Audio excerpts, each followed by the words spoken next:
The streets of Adelaide are about to come to life with SimRigs V8 Veterans Championship. It's the sharp end of the blade for the season and the championship. Season 28, round 9, just one race after this. It's a big 250 kilometres at the Adelaide street circuit.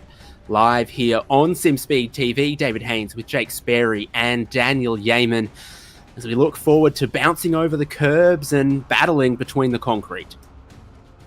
It's going to be an awesome run, and what we will be expecting here today is a fraught race full of battling, full of intense running, and full of pitfalls, because this Adelaide street circuit is known to bring out some very, very aggressive running, and it also has a flair for the dramatic.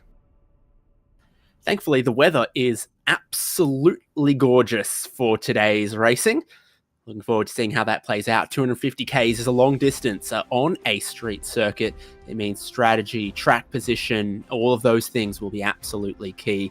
This is where we sit in the schedule. It's an all Aussie, except for Mexico City, stacked calendar, and it brings us to Adelaide street circuit here for round 9 with just Mount Panorama to decide the championship next week. And with that, you take a look at 250 kilometres tonight, 300 clicks next week, and that is going to give you an awesome run-in for what this championship season looks like. Wayne Walker has bossed the middle of the season, had a little bit of a slip-up last time, David, but critically, Jordan Ross even worse on that slip-up, so the margin keeps on growing.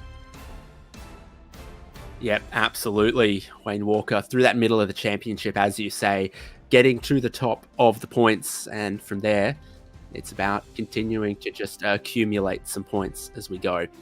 So this is what the Adelaide street circuit looks like for now. Here in Adelaide, it's some fast corners, some tight corners, some flowing sections, but the track limits enforcement at turn 2 can become the defining characteristic in iRacing competition. It's just to the side of the Adelaide CBD, in and amongst the parklands, which give it a beautiful, beautiful setting. So the pit straight in a sort of purpose-built section, then on to the streets of Adelaide, the long back straight, fast turn 8, big braking zone for turn 9. It's action everywhere you look. It very much is. The Brock Straight, the Brabham Straight, the Decaturville hairpin at turn number 9, the RAA corner at turn 14. You've got opportunities here, but you've got to make sure on a lap as short as this that you're hitting your marks. And critically, David, the toughest corner on this circuit, believe it or not, is the opening centre chicane. Turns 1, 2, and 3 make the biggest difference. Yep, absolutely. The track limits are so stringently enforced there, but there's such a difference between gently tiptoeing through there and full committing that you always want to toe that line, and sometimes in qualifying and in the race you get it wrong. So this is our Adelaide stats. We've been going here just about every season. Jordan Ross won in season 26, Wayne Walker last season. Now we'll see who can do it again after 250 kilometers. It is a huge variation between the slow tight hairpins, the long straights, and then the width of the track sort of opens up and narrows in different places as well. It's a 40 kilometer an hour pit lane speed limit.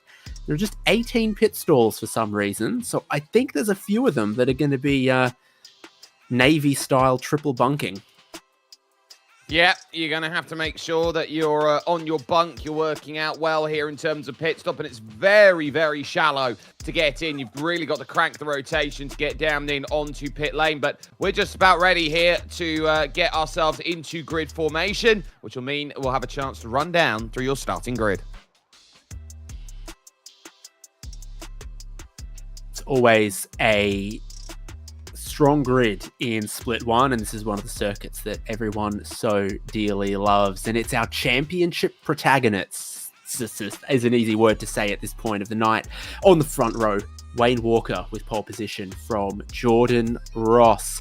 They will start side by side, staring down towards turn 1. Paul Young and Sean McNamara, the winner a week ago, on row number 2. Then Justin McLean and Brian Borg. We'll bring you pictures from the circuit as soon as we can. Damon Fisher in 7th, Troy Stonestreet in 8th. Alex Kiddis is 9th on the grid with Phil Manuel in 10th. which will mean in 11th position will be Dean Logsdale and Mark Poynton. Brad Doble will have a good qualifying up in 13th, with Tim Nicol 14th. Damien Cairns and Chad Lewis will have themselves on row 8. Michael Stewart then a little bit out of position in 17th, with Shane Randell in 18th, leaving Ricky Hyde and Jeff Thomas to make your 20. Yep, Greg Sharp from 21st, Christian Smart, the South Australian, from 22nd, Ron Allen 23rd, Sean Vandermeulen's 24th on the grid, Simon Haynes in 25th, I believe, also from South Australia, Matt Brunt in 26th, Brett Horsell in 27th, Matthew Stoyles 28th, Dean Flavel in 29th, and the last driver who set a qualifying time in the qualifying session was Brenton O'Brien in 30th. Which leaves Jason Bentz with no time in qualifying, neither for Bruce Tannock, who would have had penalty to serve, Dan Hall and Logan Barnett, the other two that did not set a time. Unfortunately for Hall and Barnett, they must start behind race control out there today, so they'll have a little bit of work to do to move on through the field. But it is this side-by-side staff that they will have to deal with, and so that I am sure they're keeping an eye out on here as far as they go. Now, a track temperature of 21 degrees in the early morning certainly puts things into perspective. We'll take a look at the zoom wall for a moment. David, the easiest point in sim racing. That's right. Sean Vandermeulen, Justin McLean, Michael Stewart, Paul Young, Simon Haynes, Dean Logsdale, Wayne Walker, Sean McNamara, Greg Sharp, and Christian Smart joining us on the zoom wall. Stewart looking great. Surely Adelaide's one of the greatest racetracks in the world. It'll be on his big poster. There'll be a red dot somewhere that will indicate that it's there, but let's get ourselves then into position, because we're about 20 seconds away from the race start and putting things together that says, okay, here goes the all-important charge of this season. The top two in the championship directly next to each other, and a very, very tight chicane to start off proceedings here tonight. These two have won the last 2 years, or the last 2 seasons, I should say, that we have been here, and now the engine notes are about to rise. Let's get ourselves ready then for racing action around this circuit as we are underway, and we'll take the look from the zoom wall to get things sorted. Wayne Walker with a pretty good start. It's not a great start from Justin McLean for the third row as we run over towards turn number 1 out there. Ross trying to go around the outside. It's contact already, and Wayne Walker just about keeps it out of the wall. Costs him 2 positions. Massive chunk up in the middle of the field. Looks like Michael Stewart almost got lifted off his wheels, and there he is in the runoff of turn 2, one of the few places there's gravel before you get to the wall. There could be some damage. Horrible getaway from Wayne Walker from pole position, already down into 4th. Ross, Young, McNamara up spots as they enter the staircase. It's not the getaway that was bad, it was the contact into the centre chicane between Walker and Ross. The I must lead very much took itself into its toll. Side by sides then we still have onto Hutt Street, and leaving on for the Brock Straight here right now. Shane Rundell, Greg Sharp here as they enter Bartles Road, and they'll have Battery World turn 8 to deal with, and now leaders already down at the Ketterville hairpin here. The very fast and ferocious section. Brian Ball close there to Wayne Walker, looking for a way to get up into that 4th spot. Well, not catastrophic for Wayne Walker, but certainly not befitting his great qualifying performance. And just over 3 kilometres, just over 2 miles of a lap here means the laps are completed very quickly, but there are 78 on the board for today's racing. Complete lap 1 without the need of a safety car, perhaps surprisingly, yet, but it still means that the compulsory pit stop window would open at the end of this lap. Well, Brad Doble is down in the runoff area at turn 4, so we're waiting for him to clear, and he's been given the controls by race control to escape, so no safety car needed on the opening lap of the race, but still moves are going to be necessary at this moment, as it is the top about 8 or 9 have got clear. Alex Kiddis is the breaking point in 12th place right now, as everyone still looks to try and find their marks. Onto Hutt Street, working around then onto Bartles Road. Kiddis behind him with Damon Fisher, Tim Nicol and Jeff Thomas. Sean Vandermeulen serving a slowdown penalty there. They're so easy to get through turn 2 and some of the other places on the track. So costly to try to give up. Logan Barnett had a drive-through penalty, I think, for jumping the start. Now he's got to slow down his serving as well. He is down to the 33rd Well, I think we should take a look at the start and how important the contact was between Jordan Ross and Wayne Walker in terms of how we set out the early going of the race, because that is going to pretty much set everything in as far as it all goes out there. We take a little bit of a zoom on in then at this moment in time and say, look, this is just how hard everyone is going to have to be working about at this moment in time. But the big key has been here how to go and get this start then into position, and the key is, right, I've got to command turn number 1. You cannot go to the inside. There's a tyre bundle on that inside, David. So Jordan Ross said, look, I'm going to give you racing room and that's it. If you make contact with me, that's your issue, not mine. Rock in a hard place, yes. An immovable tyre bundle on the apex on one side and a course cut on the other. So that's where Walker loses out a bunch of those positions. And then in the background, there's yet more chaos, including Michael Stewart, for example, who nearly gets lifted all the way off his wheels.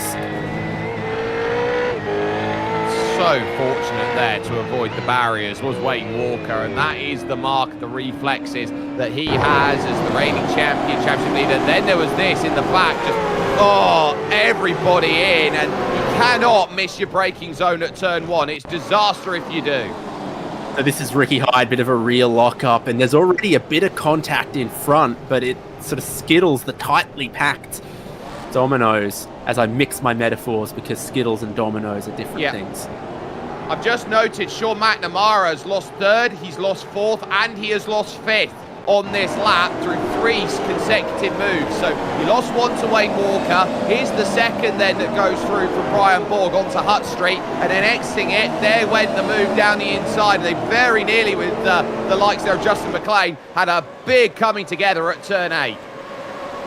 And leaning on each other down the back straight there. So it began with a slowdown at turn 2 for McNamara, where he had to let Walker through. I think it then lost him his momentum, and that street circuit thing happens, where just the train of cars try to come through. We've got Stoyles, Sharp, and Cairns serving slowdowns right now.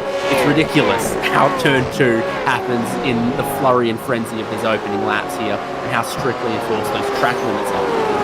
Ricky Hyde has been given the black flag, so he's going to have to serve that one as far as his race is concerned. Down into the Kettleville hairpin here as we are on lap 4 here of 78, and for the moment is McNamara looking to attack back, leaving Wakefield Road, going into the left as they enter the 18th park around the CBD district area here of Adelaide, working through turn 13. And now saying, right, the RAA corner is the one I've got to get correct. No chance of that making a move at the moment then, as they will fly onto the main straight here and realise, okay, settle yourself down in with those pit stops and work out how do you want a long race to go and play to your favour. Everyone finding that they're in their own groups at this moment in time, and focus is there. That's a slowdown penalty for Justin McLean. There goes 1, this could be 2, as now Troy Stonestreet looks to go around the outside here, trying to get the move done here at turn 5, and manages it. Yeah, it's always going to be costly like that. 1 spot lost, 2 spots lost. You're not going to get that one back easily from Stone Street. Phil Manuel and Mark Poynton. Now the drive's just behind Poynton, another local from South Australia.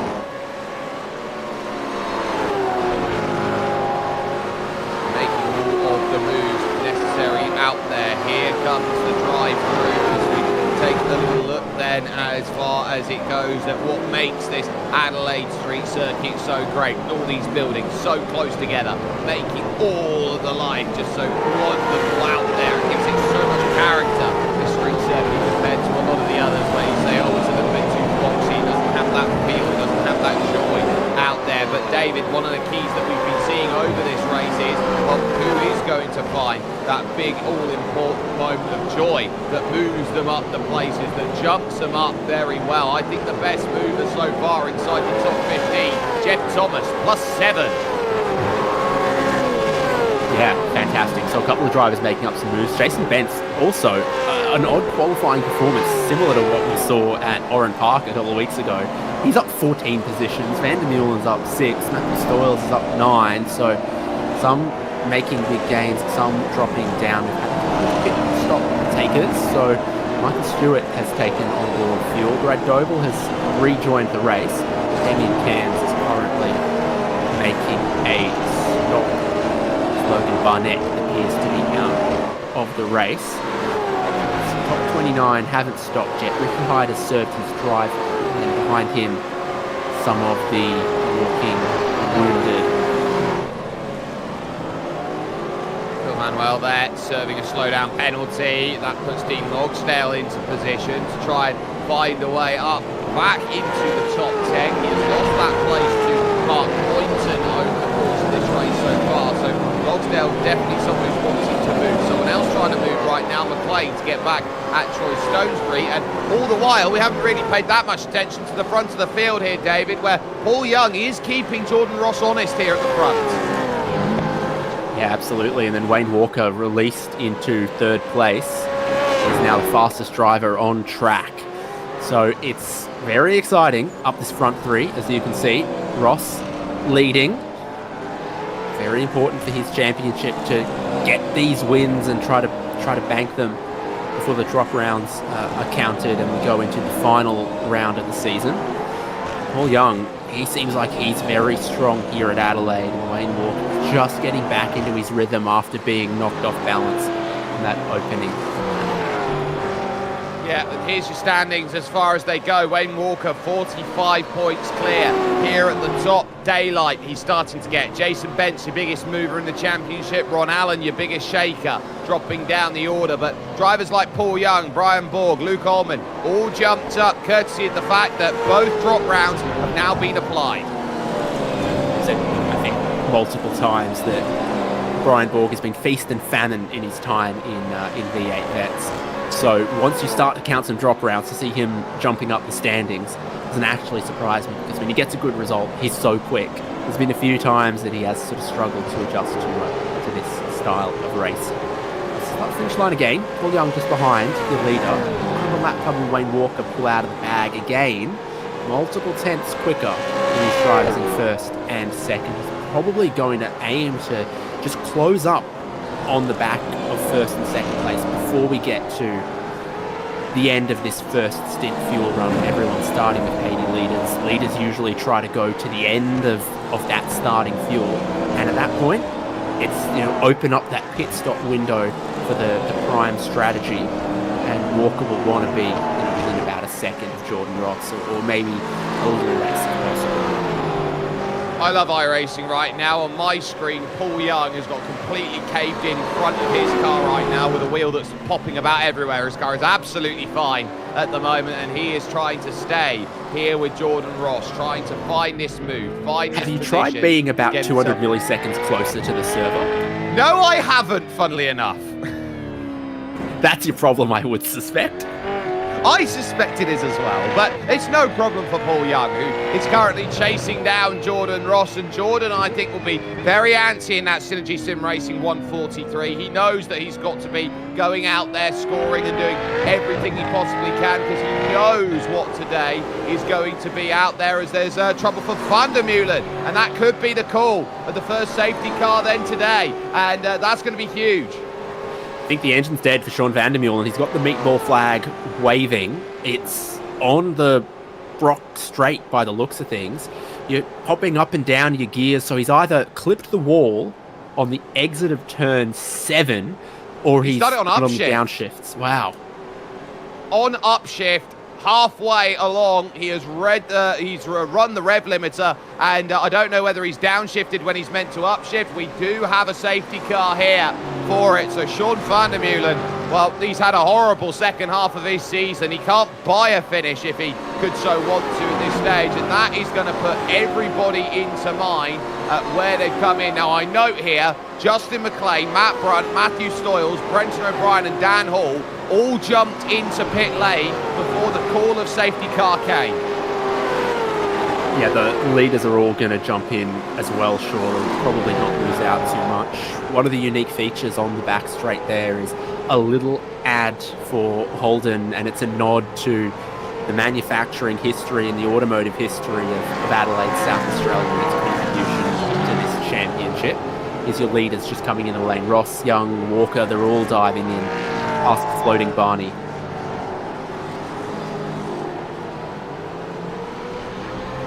see the 29, for example, just about jumping away here. You've got those like Brunt, for example, who have come in and made their stop, McLean, who has come in and made his stop, but there will be those who have made their first compulsory stops already, eyeing up their second, and then just needing strategy to put them around. One staying out then by the looks of things is Brad Doble, who will have to get his 2 laps back and will try and do so the manual way, and it is a full fill-up then from everybody at this moment in time. Keep an eye out on the race off of pit lane to see who is going to come off first, and by the looks of things, it's Jordan Ross who has had the best stop of them all, and beating out Paul Young is Brian Borg, who slightly undercuts it and says, look, I'm going to sneak out ahead. Yeah, there we go. Just a tiny bit of short fuel, but massive track position gain up into second place for Brian Borg. Young, Walker, McNamara, not a whole lot of surprises there. Jeff Thomas also quite short, gained some track position. Almost everyone else looks like, they've opted to just near enough brim it. Simon Haynes might have speeding on pit lane though. Oh no, Simon. You do not want to have that, and he will be staring down the barrel on, was it entry or was it exit, in terms of where he had it. So by the looks of things, he was perfectly fine on entry. He took his service, but looking at this one as he looked to exit pit lane, I think he just forgot to re-engage the pit limiter. And it's just 40 Ks in that Adelaide street circuit pit lane as well. So as he's leaving his crew, looking towards the exit, the magic number is 40. Uh-oh, nope, not that. It's not 45. And unfortunately, that's not a 50 penalty. either. No, unfortunately, that's a penalty for Simon Haynes. It's a drive-through that he's going to have to serve at some point. It's going to cost him a lot of track position, but it won't cost him a lot of total time, because the drive-through is about 20 seconds. Yeah, the SimRigs replay there, giving you all of the information. Now we'll take a look here. Up through the gears went Van der Meulen. Third gear, downshift. That's what he's done. He's downshifted when he should have upshifted. He zigged when he zagged. I was going to say exactly that. Yeah, that could even be a problem with like a sequential shifter bugging out or something, or it slipping out of a gear or something, because it doesn't seem like something you could do too easily on accident is downshift in that situation. Very unfortunate for him. Very difficult situation, but let's take stock of where everybody is as they cross the line behind at the Fade Streetwear safety car out there at this moment. So Jordan Ross has control of the field. Brian Borg into second, and Wayne and Paul Young in third. Wayne Walker is in fourth, with Sean McNamara back into fifth position ahead of Justin McLean, with Troy Stonestreet and Jeff Thomas 6th, 7th and 8th. You've then got Mark Points in 9th and Phil Manuel making up your top 10. If you're looking around the drivers who are making up progress and making a good job, Jason Bent up 11. That's not surprising, seeing as he had a penalty and had to start down at the back of the field. But you turn around, Ron Allen's had a good day. He's up 7 spots, and up 9, Matthew Stoyles. The driver's looking to double dip behind the safety car.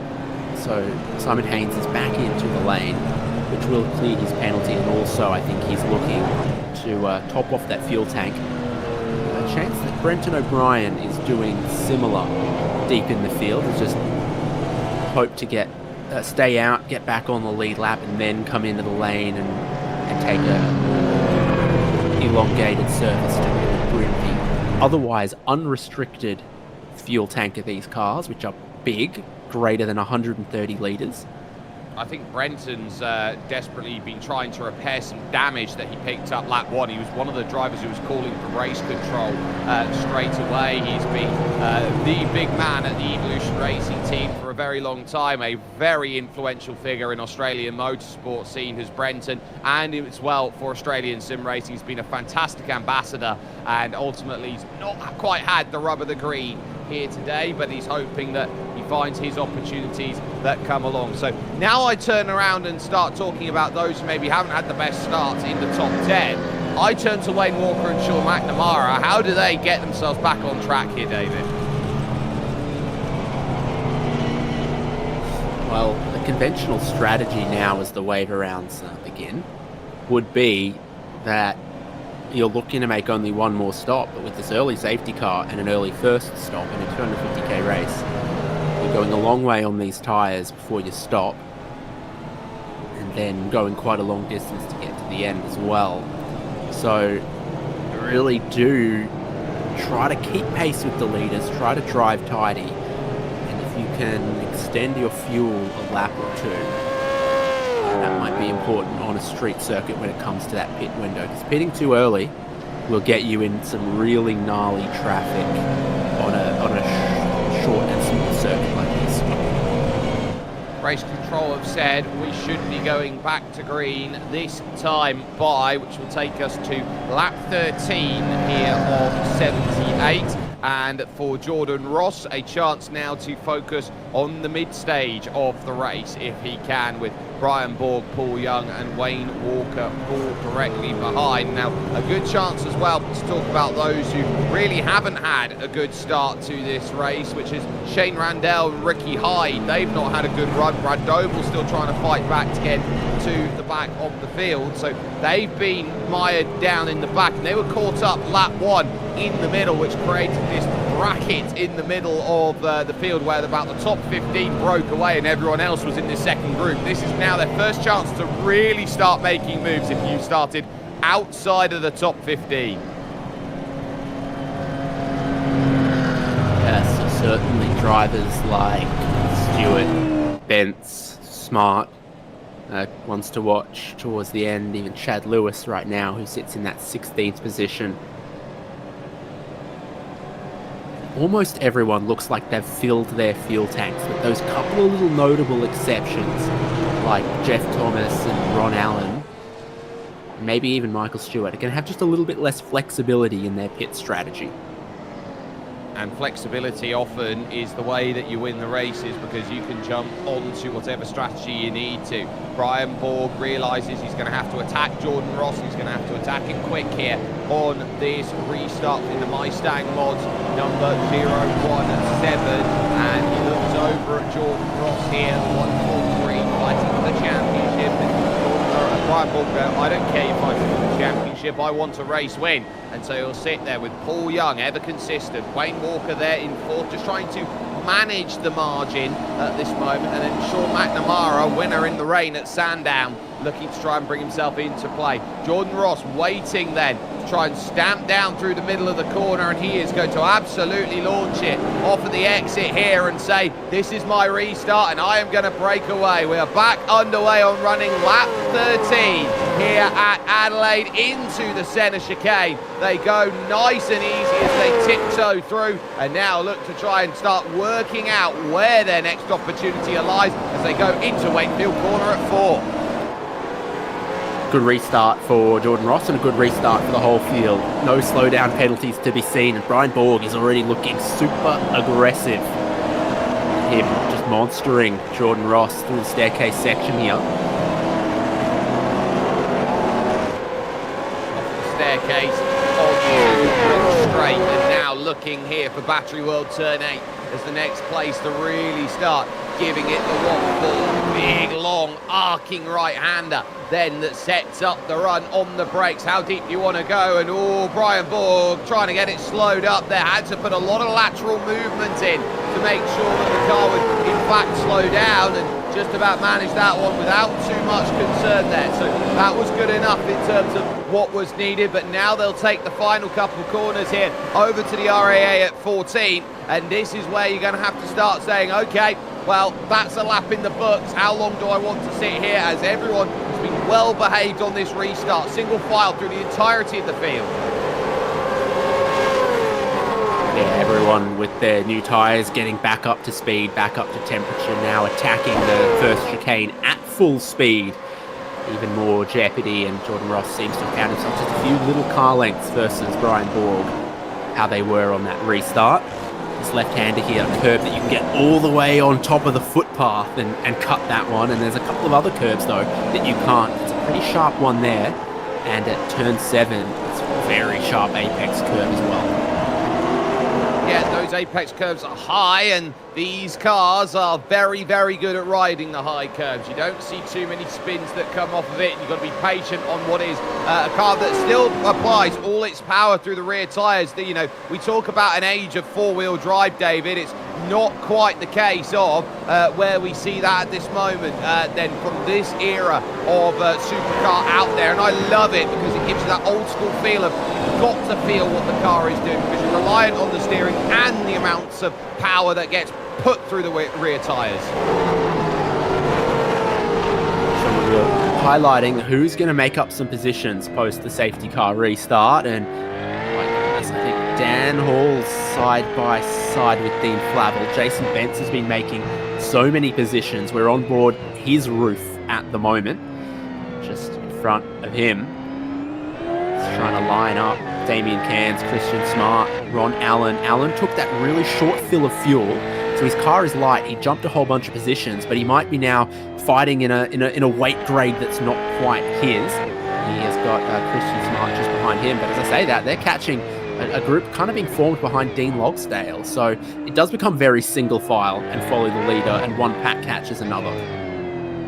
And then when that pack catches another, you get a super pack, and you've got to try and find your way to just run one at a time here. I'll focus on with Jason Bentz. We've got Ken, Smart, Ron Allen, then the leader of this group in the popping green that he has there of the M1 Used Cars machine out there with Randell trying to figure out, okay, well, how am I going to make my Chevrolet go and jump on through Battery World Turn 8 over to the Decaturville hairpin on the Brabham Straight, and now here comes Jason Bentz sending one to the inside, locks up an inside front, but the Mustang Mods car wasn't going to take no for an answer there. There's a good move.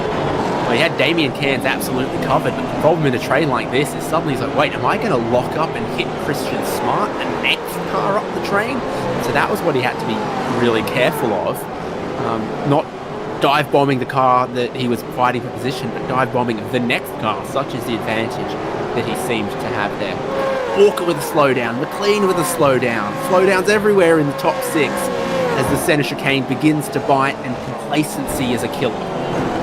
And we often talk about slowdown penalties hurting, and street circuits you're more likely to find cars in 17 pieces than 17 instant points, but this circuit might be the exception to the rule, David, that you can't pick up the points as Walker and McNamara side by side as they exit Hutt Street and go onto the Brock Straight. McNamara wants this pass, he needs this pass, he's got the inside of Battery World Turn 8, wants to make this move and get it sorted. Absolutely he does. Oh, tight line for McNamara, wiggling, but around the outside for Walker was getting into the marbles, and Jason Bentz did lock up and hit Christian Smart at turn 4, that must have been. So eventually that's happened. It started to get a little bit chaotic as they were so well behaved for 2 or 3 laps on the restart. Then we're cutting the chicane. Then we're making a bit of door-to-door contact. Then we're going side by side through turn 8. And now we're starting to see who is really determining here how they want to climb up the order, who wants to try and get that through and start making up that progress. But Walker down to 5th from the pole position start point, and this is one of those days where I think he's just slowly seeing, look, I'm not going to be judged on my performances for 5 wins in a row that I had earlier on in the season. David, this is the day that he gets judged on, when it's not going his way. Last round that didn't go the way of Jordan Ross, so there are swings and roundabouts in this, and you've got to play some aspect of damage control when you're the championship leader.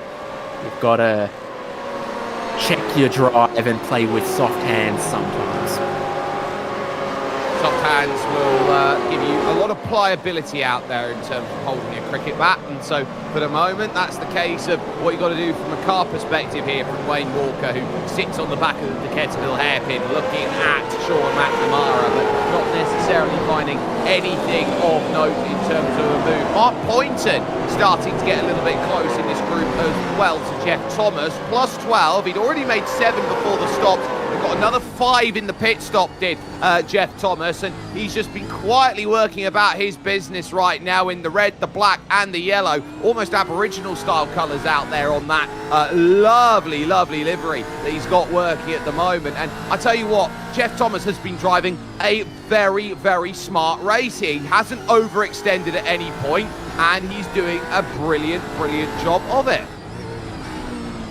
Yeah, he got that track position with the shorter stop, grabbed it with 2 hands. Now for his strategy to work out, he needs a little bit more field spread.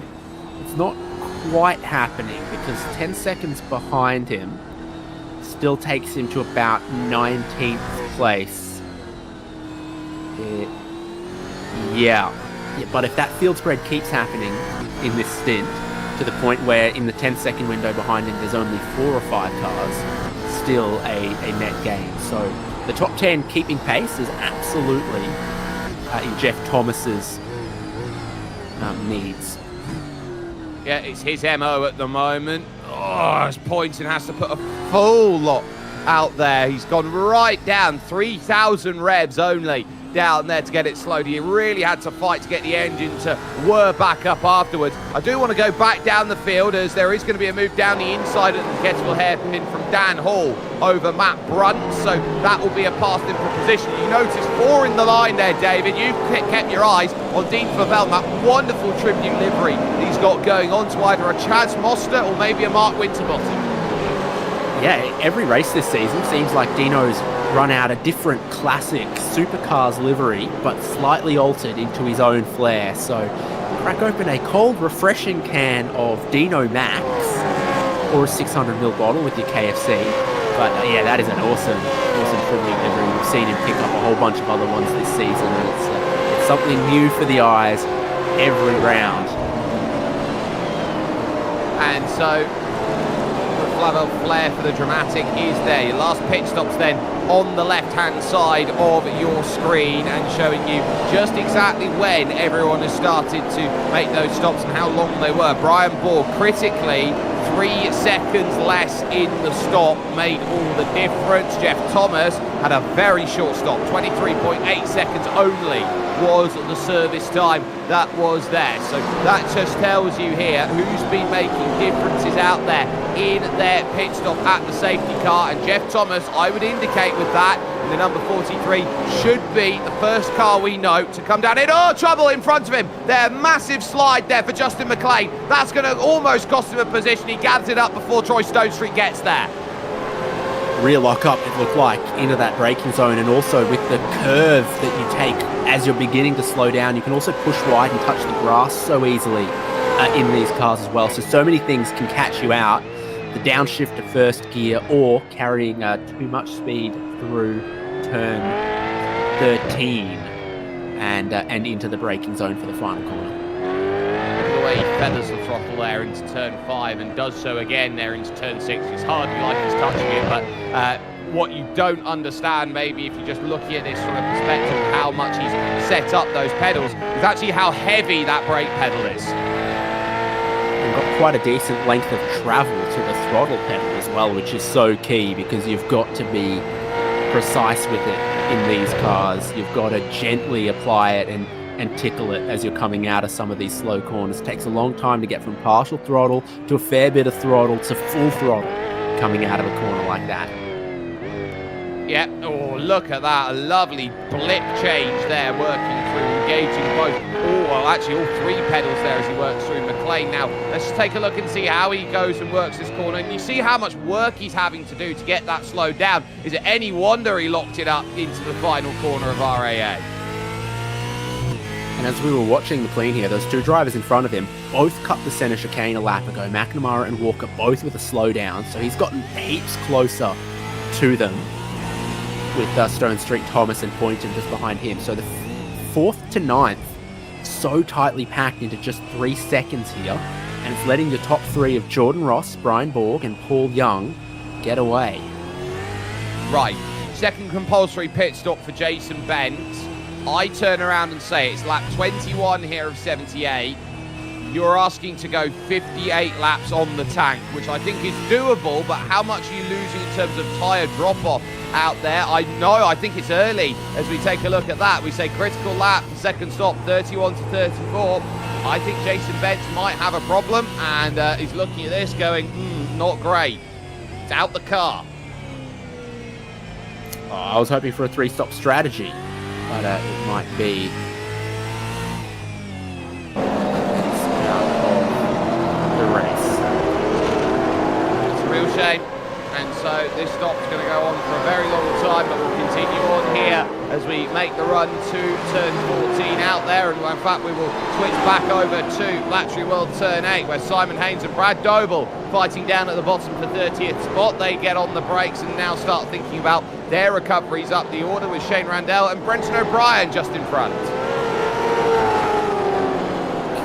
Haynes got by on that lap just now, and is one of the drivers on our Zoom. Don't exactly recognise the model of wheel, but I know our producer knows everything, and he's got that sequential shifter going with the triple monitors with the bezel kit.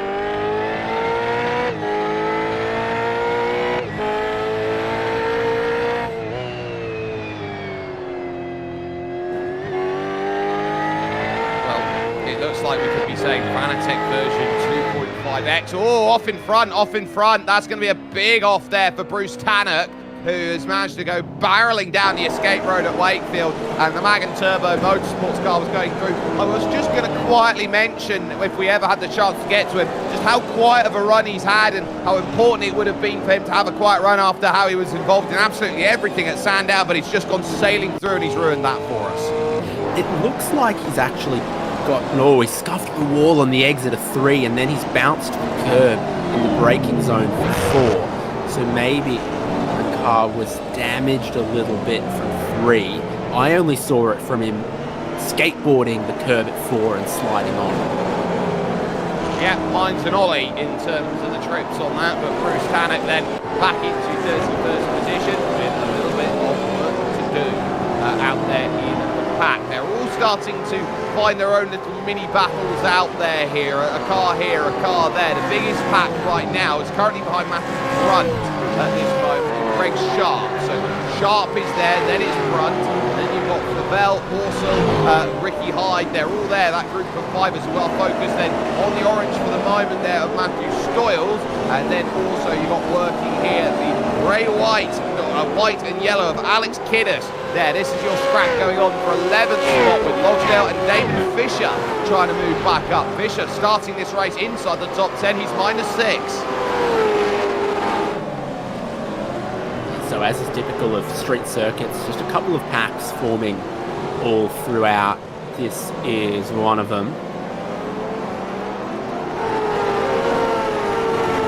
Down a little bit in positions since the start of the race, all 3 of them, but they are within 10 seconds of Jeff Thomas, who was about 10 seconds short on his fueling, or maybe more like 8 seconds short.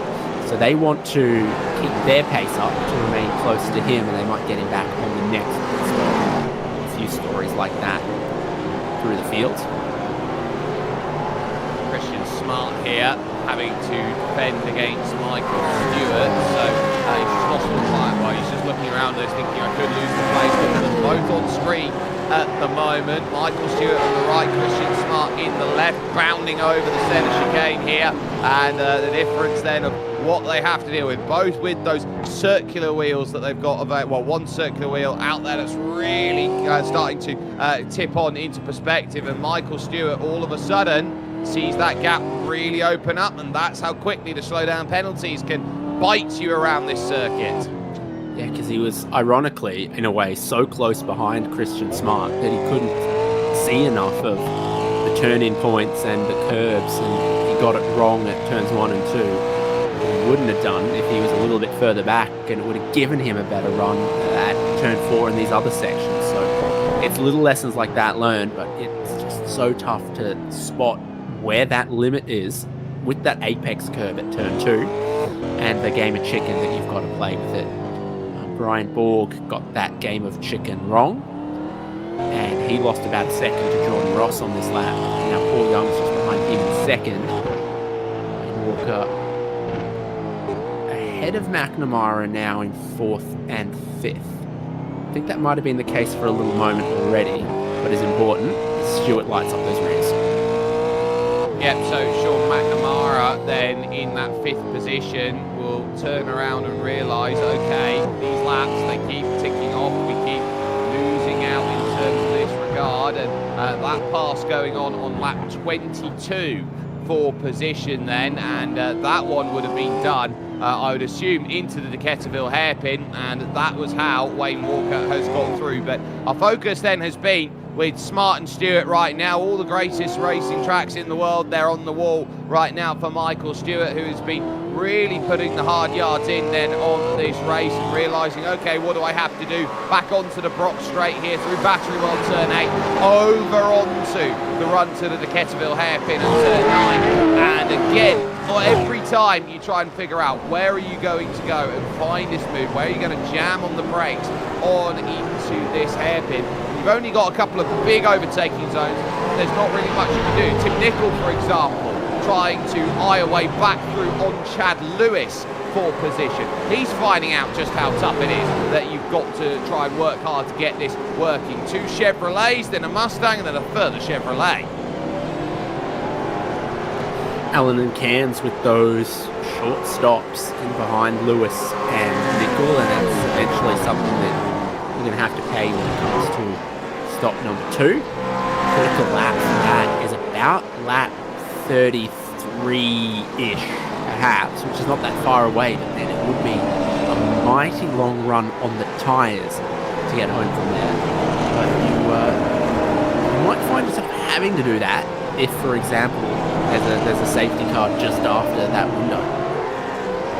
And if there is that safety car, then that is going to make the world's worth of difference out there that says, oh, don't summon it like that. Christian Smart in trouble, and they are starting to check up. He's trying to get himself back out and going. He's dislodged the wing, and I think he's come together with Michael Stewart there. So a big old hit that has cost then in the middle of the pack. Christian Smart will not be a happy customer, as this would have been going on to Flinders Street.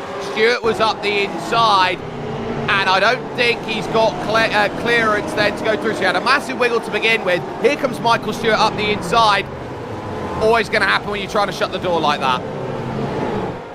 There is an aspect of 6 of one, half dozen of the other. You see big, wide, bad traction from Smart. So Stewart gets alongside, but then also pushes a little bit wide at the apex of the next corner, and both of them end up in each other's way a little bit, and then Smart ends up with a fair bit of damage. So he's coming in, having somehow successfully negotiated turn 8 without a rear wing. Pucker factor 10.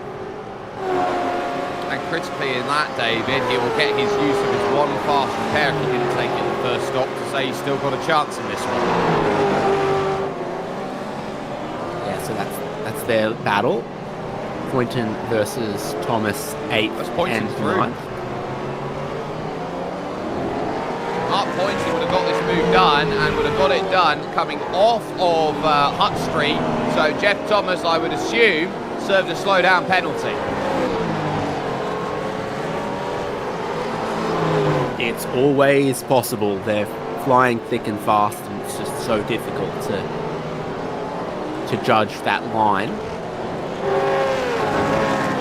And you think about it, how often does the, ball go out in a game of football and they've got to, throw it back in or have a free kick? All the time. But the drivers do it, 2 or 3 times in a race, and we're saying how clumsy they are. It's quite cool from the isn't it? Game of soccer, so to speak, David, that are out as they go through. And this is a bit of drama as well by looks of things for Simon Haynes, who is coming back then into pit lane. So the 2-4-3 then has had a little bit of an oopsie, a big oopsie-daisy moment with Brenton O'Brien. This is fighting into turn 11, and there's no contact. Simon has just gone a little bit too aggressive. He's tried to pitch it into a flick spin, he's put it in the barrier, and has realised I've done a little bit too much damage to the rear of my car, and look at how much gravel he's brought back out on the track. I think the debris flag will be flying down at that corner when everyone goes through. This is the 4th time in the pit lane for the race for Simon Haynes. So it had been 2 pit stops and a drive-through. Now it's pit stop number 4. Let's see if we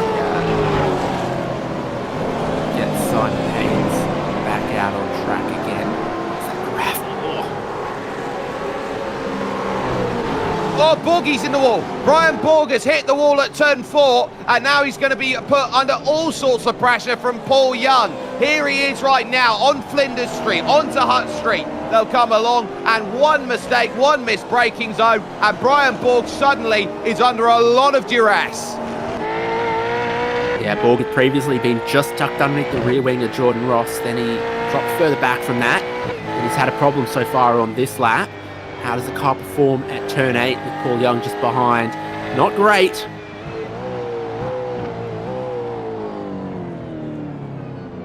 Middle of the road defence holds its ground, so opportunity missed then from Paul Young. Wasn't close enough, but it has now allowed Jordan Ross to go 2 seconds down the road. Wayne Walker's been quick in the last 5 laps, so he's a little bit closer to Young than he had been, who's now a little bit closer to Borg. See exactly how it happened. All good through 1 and 2. 3 is just about flat out when you're on the correct line.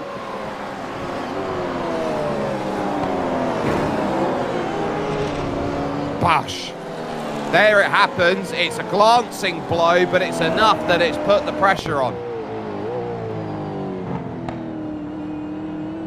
Do you take any lessons about how you should approach a car that's just been in the wall before turn 6? Don't be Damon Hill. There we go. Would you apply similar historical Adelaide Grand Prix facts to how cautiously you'd approach the pit entry? Don't be David Coulthard. It's all the learnings that we can take from the failures of British people trying to do sport in Australia. Oh, come on. David Coulthard, if he makes a mistake, he's Scottish rather than British. True enough. Still though, the push continues on. Paul Young remaining steadfast on the back of Brian Borg, and not quite close enough to go and navigate that past. Wayne Walker stalking the back here and shadowing, saying, I've definitely got opportunities here to go and make some positions up, and that's going to be the key. How you find the way to gain at those positions. Lap 31 of 78. We have just hit the moment where we believe that everyone could, if they wanted to, bring it home. So now the question becomes undercut versus overcut. Yeah, key is avoiding traffic, but I don't know how you measure that, because we've got basically 2/3 of the track covered on the track map at the moment. Anyone in the top 10 pitting right in the middle of the sort of 20th place battle, Greg Sharp, Matt Grunt, Matthew Stoyles, etc. So Jordan Ross, it's pretty obvious you stay out pretty late. For some of the others, it's more difficult. This is where I think Jordan Ross would end up if he pitted now. Oh no, further back than this. But still lots of cars out there. You just could lose a lot of time.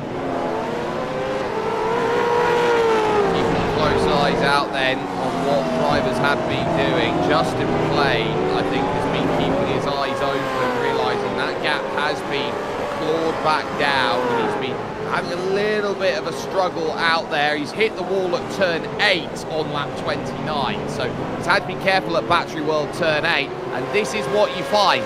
This circuit lulls you if you have lap after lap after lap into making mistakes. There's a lot of committed corners you have to be absolutely on it with. This is a heavy brain taxing circuit.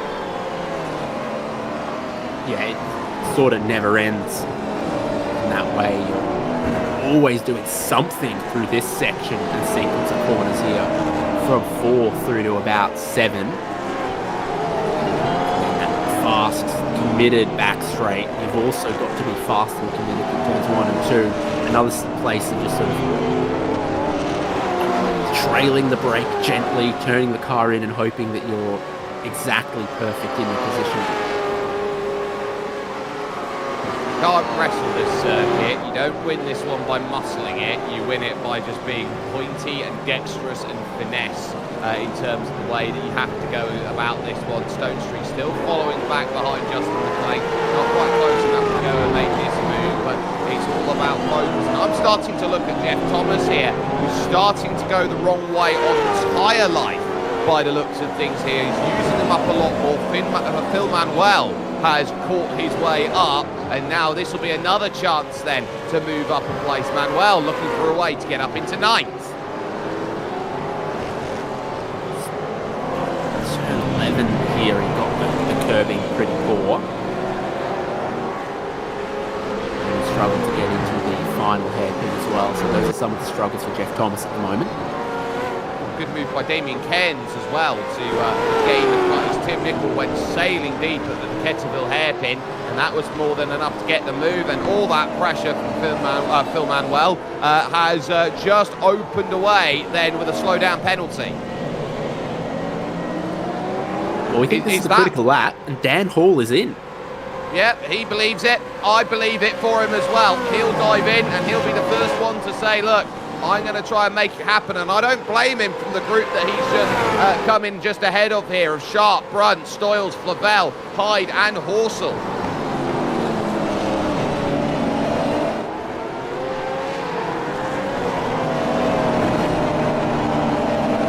Sharp ahead of Brunt, ahead of Stoyles. Dino Max, Hyde having served that drive-through in this group. Brett Horsell in 23rd. So Ricky Hyde, you'd feel, is slightly out of place here. Dan Hall obviously felt a little out of place in this pack. All the ingredients to start a fire, I'd say.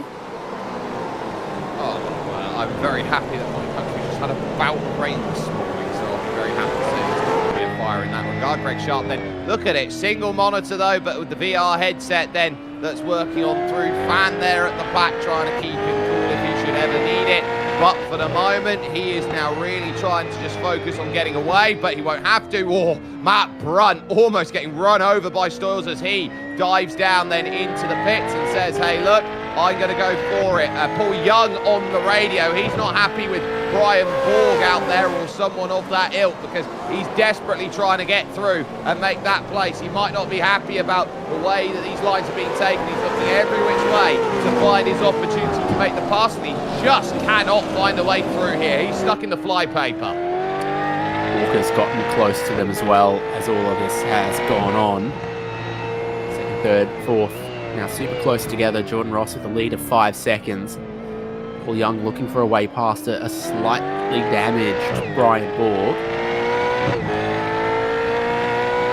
I think Paul Young's trying to indicate here that Brian Borg has been taking slowdowns on the racing line, which is against the rules.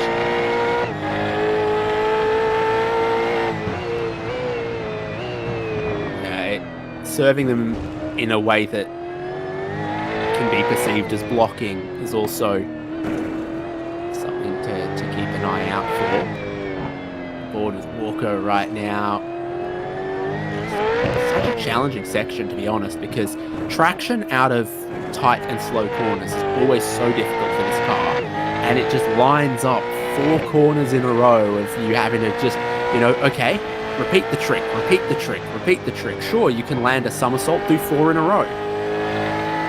Absolutely, you can find a way to make this one work. You're a magician out there in terms of the way you find your magic. Go on, pull a rabbit out of the hat, why don't you? Find a way to get this move done, and that's the key there as they now set on. Still they go on. Bruce Hannock, oh, that's big elements of sideways action for Shane Randell. He's got to be so switched on to it. Now to the inside goes Michael Stewart, trying to find the pass, and it doesn't work for him there at Wakefield Corner. So he's thought for a way to get through. It hasn't quite worked, and so too trying to look Matthew Stoyles now, who's caught to the back of the likes of Greg Sharp. Always hold your breath at turn 8 and expect Stoyles to maybe make a beeline to that apex of turn 9. Not close enough. Oh, he really closes up here, and you're surprised just how long the braking zone is, how often you have to be just calmly going about your business, not wanting to find opportunity out there. In comes Damon Fisher then to make his stop. First driver inside the top 15 to make a pit stop. You know, this isn't so crazy from Dan Hall, for example, because he's the fastest car on track, faster than Jordan Ross, faster than Wayne Walker, and he managed to exit the pit lane just ahead of Matt Brunt, so no traffic, and Damon Fisher, I think, exit pit lane. But he's got a problem here, David. He's a lap down, and if a safety car comes out, he's trapped there.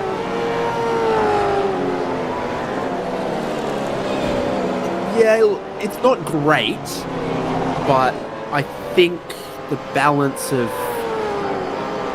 what do you gain if it stays green, what do you lose if there's a safety car isn't so dramatic, because he'd probably get back on the lead lap by everyone who hasn't stopped stopping.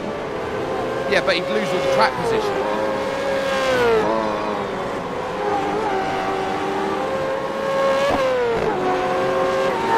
This would be, for me, Dan Hall saying, right, the caveat of going early is I've got to hope everyone drives clean. And so he's just trying to play that out, see the lead. At least he's got to try and fade Ross, Borg, Young, Walker and McNamara making their stops. That's what he's trying to fade out at the moment. After that, he's Gucci.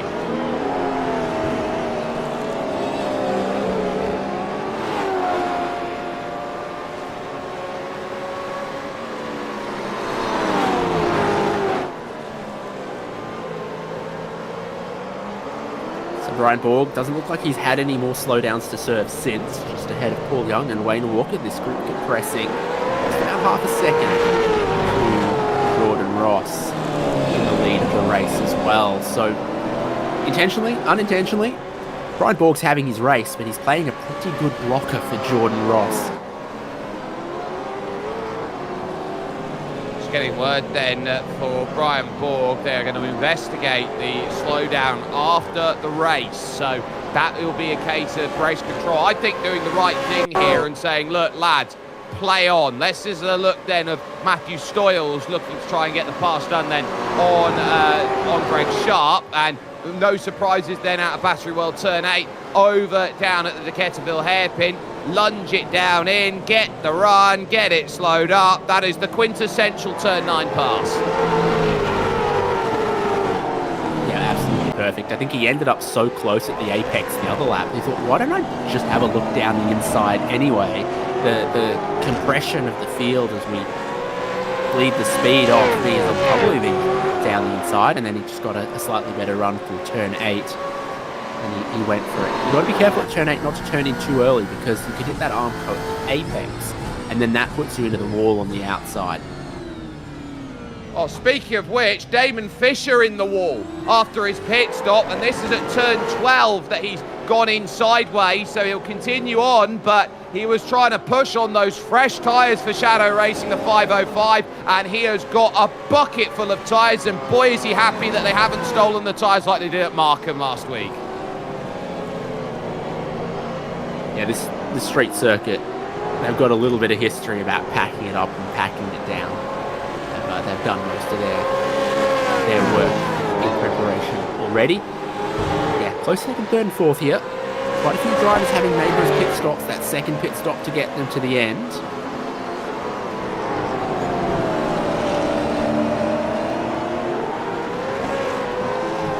And officially Jason Vence has left the motor running and his engine's just gone pop. Left the oven on type of situation in that case. second, third, and fourth, still on the street. But look at the gap now. They're starting to lose here to Jordan Ross. Now here comes the chance. Then Paul Young has got himself a half an angle. Will he look for it here at turn 8? He finds himself bottled up here at Battery World turn 8 and still can't quite find the angle. Borg over to the right-hand side again. Here comes Wayne Walker looking as well. Outside line it's going to have to be from Paul Young. Needs the drive off the exit here. Still can't get it. Patience is wearing a little bit thin for Paul Young. He's noticeably quicker in a few places. That damage on the front left for Brian Borg on the TV cameras has gotten worse.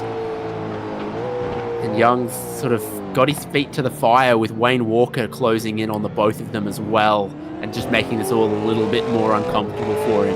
Because as he tried to go around the outside of turn 9, Wayne Walker thought, maybe I'll get to the inside of you, Paul Young.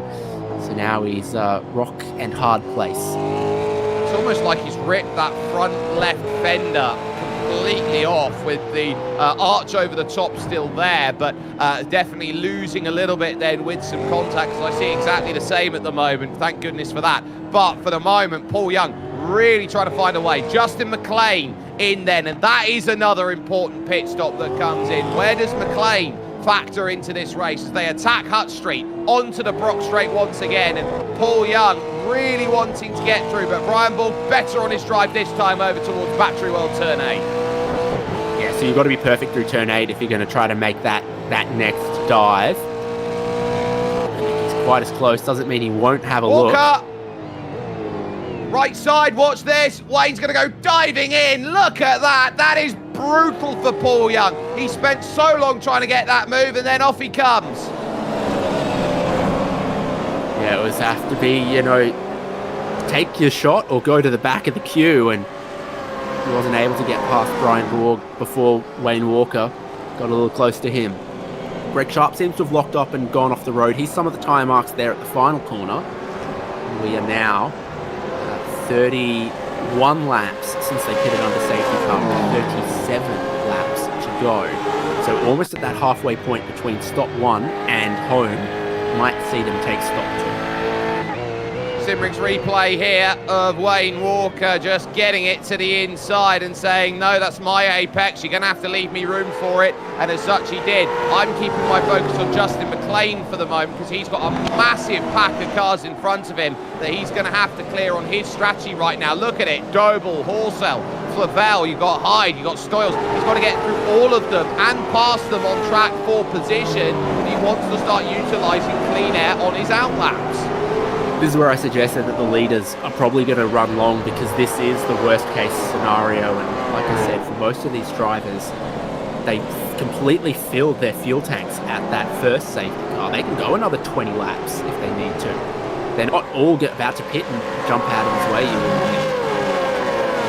No, but you look at that cluster, and it's a huge cluster then for the first sector, and it's a bit more dotted around everywhere else. McLean now will have to find a way past Brad Doble, and that will be the first port of call that he sits down with and realises, I've got to find a way out there. So this is going to be where you're going to have to start wondering, right, where am I going to find this? Again, it's a little bit defensive, the line going on to Hutt Street, and now looking for the drive out of turn 7 here. This is where you're going to have to start picking them off, and this is going to be slow progress here for McLean. You're thinking one at a time to Kettleville hairpin, one at a time to Kettleville hairpin. He'll have an abundance of grip on those new tyres right now. Does he have an abundance of confidence down the inside? Yes will be the answer. Gets it slowed up, gets one done. Phil Manuel in to make his stop. Now he could come out right in the middle of this, so keep an eye out on it on the exit. McLean trying to the outside here on Horsell, and he's not getting exactly what he wants out of this. Brett holds his ground nicely through 12 to 13. The RAA corner of 14 now follows on in Sue, and Phil Manuel still on the jacks. Now he's left his box, but here's the drive. He's going to pick it up on the exit here, and he should clear Phil Manuel as they cross the stripe. Yes, they do. So Manuel's going to be a little bit behind by comparison because it's such a slow pit lane into the centre chicane. No dice, but pick it up off the exit. You might have a chance at Wakefield here at 4. Is there going to be a look over to the inside? Is he going to go the long way around to try and get this move? It is the long way around, and guess what? The long road, hard travelled, often finds a good result. Well, it's dramatic to watch, but it's poor strategy, unfortunately. As that's happened, Paul Young has gotten back by Wayne Walker. And that's huge. That's a move done at the Decaturville hairpin once again. He said, anything you can do, I can do it better, because Wayne has bounced off of Battery World Turn 8 on the outside wall, and he has bounced off of it, lost the place, and now he's having to gather himself back up again. McNamara joins the party. So this is the replay of that second, third, fourth. Walker gets a little bit of that apex curb. Like I said, you just can't afford to do that, and he's lucky to still be driving. Taking a bit too much out of it there, and a very, very lucky lad for him as well. So I think he'll be very, very pleased that he's still got a race, but he knows that he's got a lot more to do as far as this one goes, and he's fought all the way hard for it, but ultimately it's not quite paid off the way that he has required it to do. So there's a lot of focus on what needs to be. Just diving into the pits now. Bruce Tanner, that's close. Critical phase of the race here. Everyone making their second compulsory pit stop and hoping to get to the end of the race. So Hyde and Tannick in the lane, but the leaders still trying to avoid traffic where possible. McNamara's had a quiet, clean last 10 or 15 laps while it's been hectic between second, third and fourth. Suddenly he sees himself in the picture here to maybe look to undercut a spot or two if he sees some space open up to be able to do so. Or if he's been able to drive more cleanly, save a little bit more, see a slightly quicker final stop. Because that final pit stop time is just going to be limited by how much fuel you need. For McNamara, his first win, not in 9.5 colours for Synergy Sim Racing. He got that last week. It meant a lot to him, the fact that it was his first victory out there that he hasn't done in his own team, as Dean Logsdale now will hit then and take service for what will be his last stop of the race, he sure hopes. So there will be more thoughts about how you look to take this, how you look to try and drive aggressively with this, and noting here that they are going to, this group of four, come up on traffic in a moment in the form of Dayton Fisher and Jeff Thomas, who've already made their stops. Greg Sharp now coming in to take service.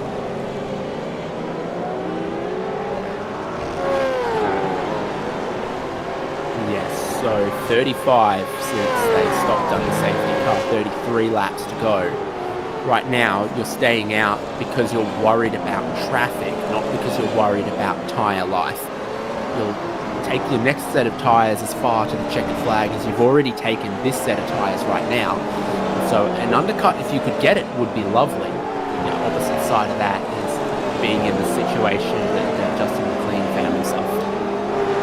Yeah, McLean looking to get himself clear of everyone around. Jordan Ross blinking about a bit. This is not what he wants to be dealing with at this moment in time. This will be giving him the heebie-jeebies in terms of how he wants to go about things. McLean looking, of course, as the best of those who have stopped. Alex Kiddas now in, taking his service here. So this is another driver who will want to be thinking about this. And Jordan Ross just mitigating the margin, exactly what he needs to do at this stage of the season. He's just got to win and hope that it's not enough that it goes for everywhere else. Wayne Walker down in fourth certainly helps his cause.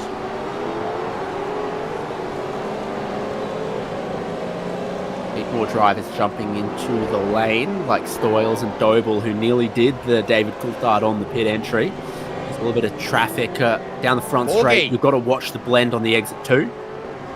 And Wayne Walker as well. Brian Borg and Wayne Walker are pitting at exactly the same time. Now remember, Brian Borg was 4 seconds slower in that first stop, so keep an eye out on this. Wayne Walker has a chance to go there for it, and was that a slightly missed box, or was that just getting up on the jacks? Looks to me like a slight missed box as well for Brian Borg. It's just 18 pit stalls, so you should have a pretty clear look at where your crew is, and with that shorter stop the first time around, Walker should be able to jump Brian Borg here if he needs a little bit less fuel.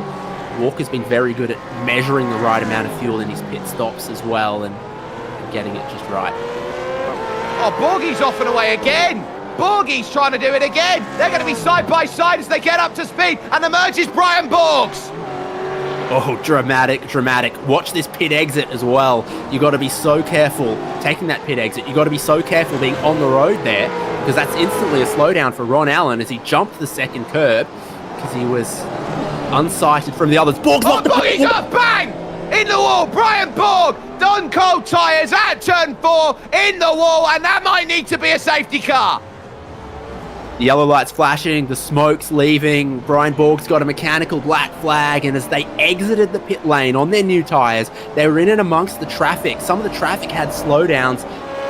Borg, I think from the inside of turn 4, locked up, gone on. Goodness gracious me, Jordan Ross will see the car of Brian Borg there parked at turn 4 at Wakefield, and now it will have to be a case of where do you go. He's been told then what he needs to do at this moment in time. A dramatic moment in this race, and Jordan Ross takes one look at it and realises, I'm going to have to get to pit lane. Safety car is deployed in the midst of the pit stop window.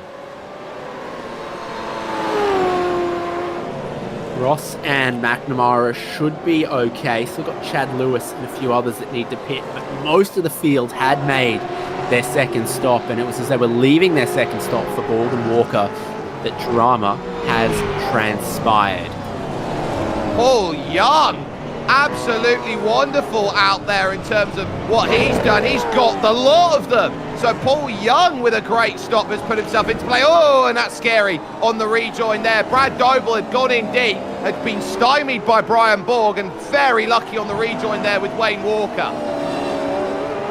So Jordan Ross is in for what should be about 25 seconds of fuel, and McNamara, his teammate, in behind him.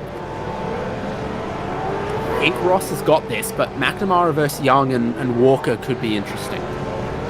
Paul Young, by comparison, is heading to the Kettleville hairpin right now. Service being taken here by Jordan Ross should keep him with control of this one. Chad Lewis has yet to make his second stop of the race. Expect him in the 727 to dive down into pits as well. But Jordan Ross should lead before he finds himself at pit lane. Off the marks. Look at that wheel spin as he gets himself going and back into the race lead, and he's got a gap of the front stretch. Look at that, perfect stuff there from Jordan Ross. Now the question is Sean McNamara, where he comes out in all of this, because he gets up to speed. There goes Wayne Walker through, and that will mean that he merges out just in front of Brad Doble.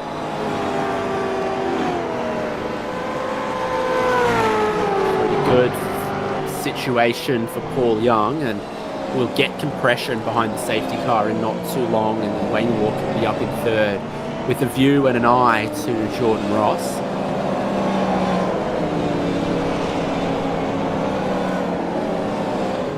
And O'Brien. Now,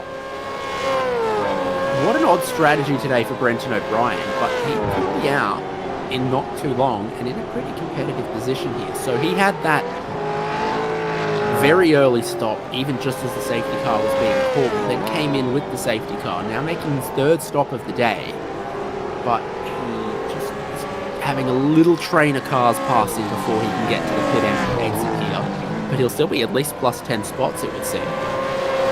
Yeah, up to speed, 20th place he'll come out then, and he realises, look, I'm going to give myself a red hot go in terms of making this final stage of the race my own out there. They've got 30 laps when they next cross the line, so let's reset in terms of where we are. Jordan Ross, who's practically led all day since turn 1, he's got the lead right now. It's going to be in second position after about 4 cars in between them. Paul Young, who is there in that second spot. Wayne Walker is third. Sean McNamara in fourth. And then you've got Troy Stonestreet up to fifth. So Brian Borg hits the brakes, gets out on the dirty stuff on the inside, and look at it, it just sails, it just doesn't do anything. And by the time he's got it locked up and trying to get it to turn, it just plows through the corner. It doesn't want to do anything. So Damien Cairns has a slowdown. He's jumped the curb there, and he is trying to stay off the racing line, brakes early, but Borg is in a mind to make a pass on him. He's not expecting Cairns to be off the racing line. So Borg's been caught out here by what Cairns has done as Cairns tries to stay off the racing line. It's not shifted down. He's tried to engine brake massively there in 5th gear, in 4th gear, trying to get it every trick in the book to slow it down, but it just would not get slowed. And at that point, if you're Brian Borg, you've got two options there. You either got to chuck it in the wall and hope you make the corner, or you've got to abandon it and go forward with it. He did basically a little bit of neither there, David, and that's why he's blown it up in the barriers. And at the same time, Ron Allen had to slow down, and Wayne Walker, on his outlap there, had to make the pass going into turn 4. So it was extremely chaotic on the pit exit for both of those drivers. And I can see how Borg's misunderstood exactly what Cairns was doing. You don't know that the other driver's got to slow down. Cairns hadn't made the second stop yet. It was for position. There was no blue flags involved. So he wasn't expecting his rival's teammate to be jumping out of the way for him.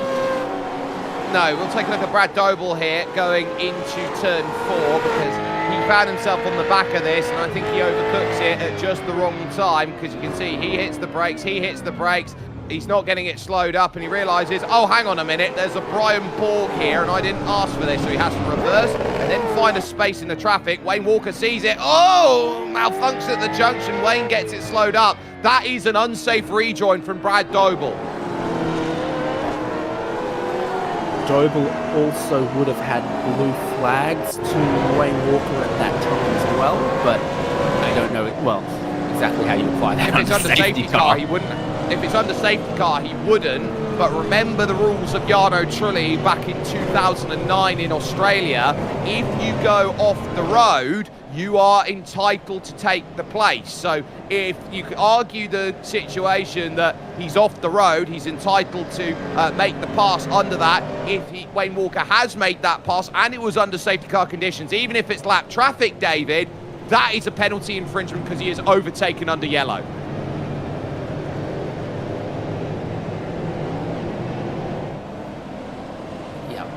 Might have thought that Doble was also stuck behind Borg, who was stopped as he went through. The big movers, Jeff Thomas plus 11, Dan Hall plus 19. But Dan Hall was very early on that second stop, if you recall. So now he's got 17 lap old tyres on this restart. A lot of drivers around him on just 2 or 3 lap old tyres.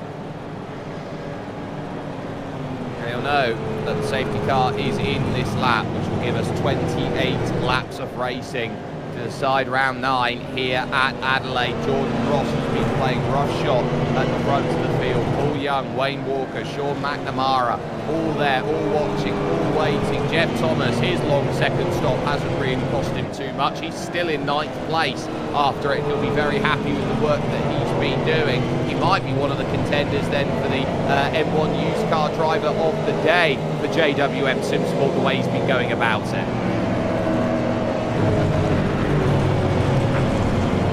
Well, it's some tough days in the office for some, but some real bright shining light for others. Someone's going to be our M1 used cars driver of the day. Retirements, looks like Brian Borg, Simon Haynes, Jason Betts, Sean Vandermeer, and Logan Barnett out of this one. Everyone else on the lead lap though. And doing absolutely magnificently out there to say, right, we're still on the lead lap, we've still got time, we're still making it work. 29 cars on the lead lap, and now opportunity awaits for Ross, Young, Walker, McNamara. McNamara is going to have to be aggressive here, help his teammate Jordan Ross out. Remember, he's in the championship position, and he needs to put Wayne Walker under as much pressure as possible. We've seen one restart already here in this race where Jordan Ross has had a good run. There are the standings on the right-hand side. Wayne Walker would still be clear by a good 40 points with the drops that are there, so he'll be looking very happy. Jordan Ross is going to again go off the exit of the RAA corner and say, look, we're going to get back over to green flag, running with 28 to go. Paul Young says it's a decent start. Massive gap starting to form here as it fractures already off this restart. Yeah, you look at that gap to Troy Stone Street in 5th. behind him, Mark Poynton up in 6th place at the moment. Top 4 tightly together.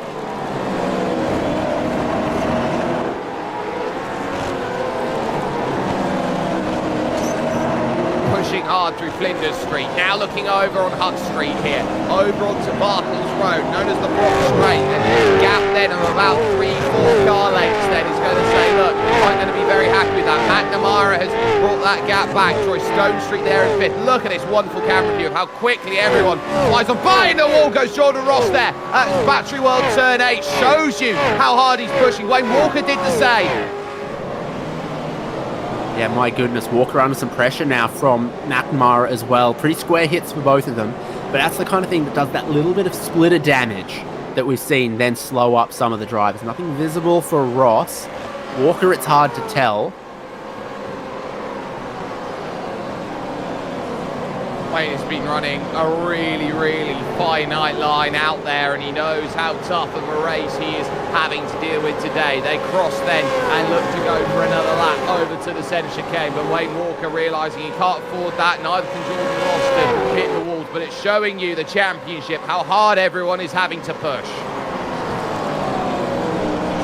Ross all over the curb on the outside, turning into turn 4. That's caught some drivers out, and it's another one of those really high curbs. We see that at 5 you can climb all over the apex. Be careful at 6 and 7.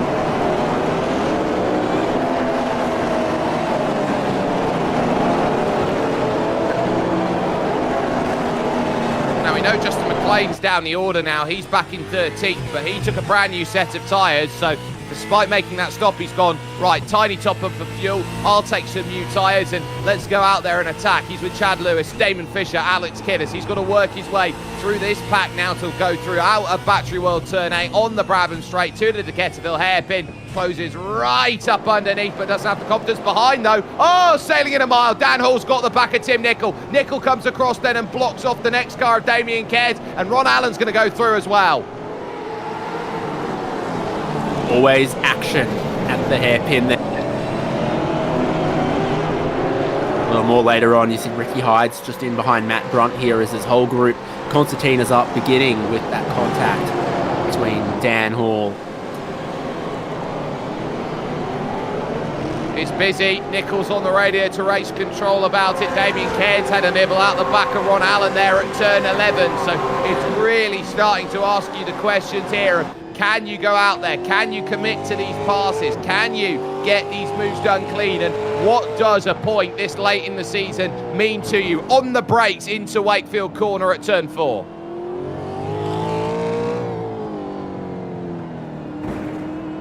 Section you're always looking from one apex to the next, Difficult to choose what gear to use, how many shifts to make between the corners, or if you just try to hold a gear. The damage clearly visible on the right rear corner of the car ahead of Ron Allen.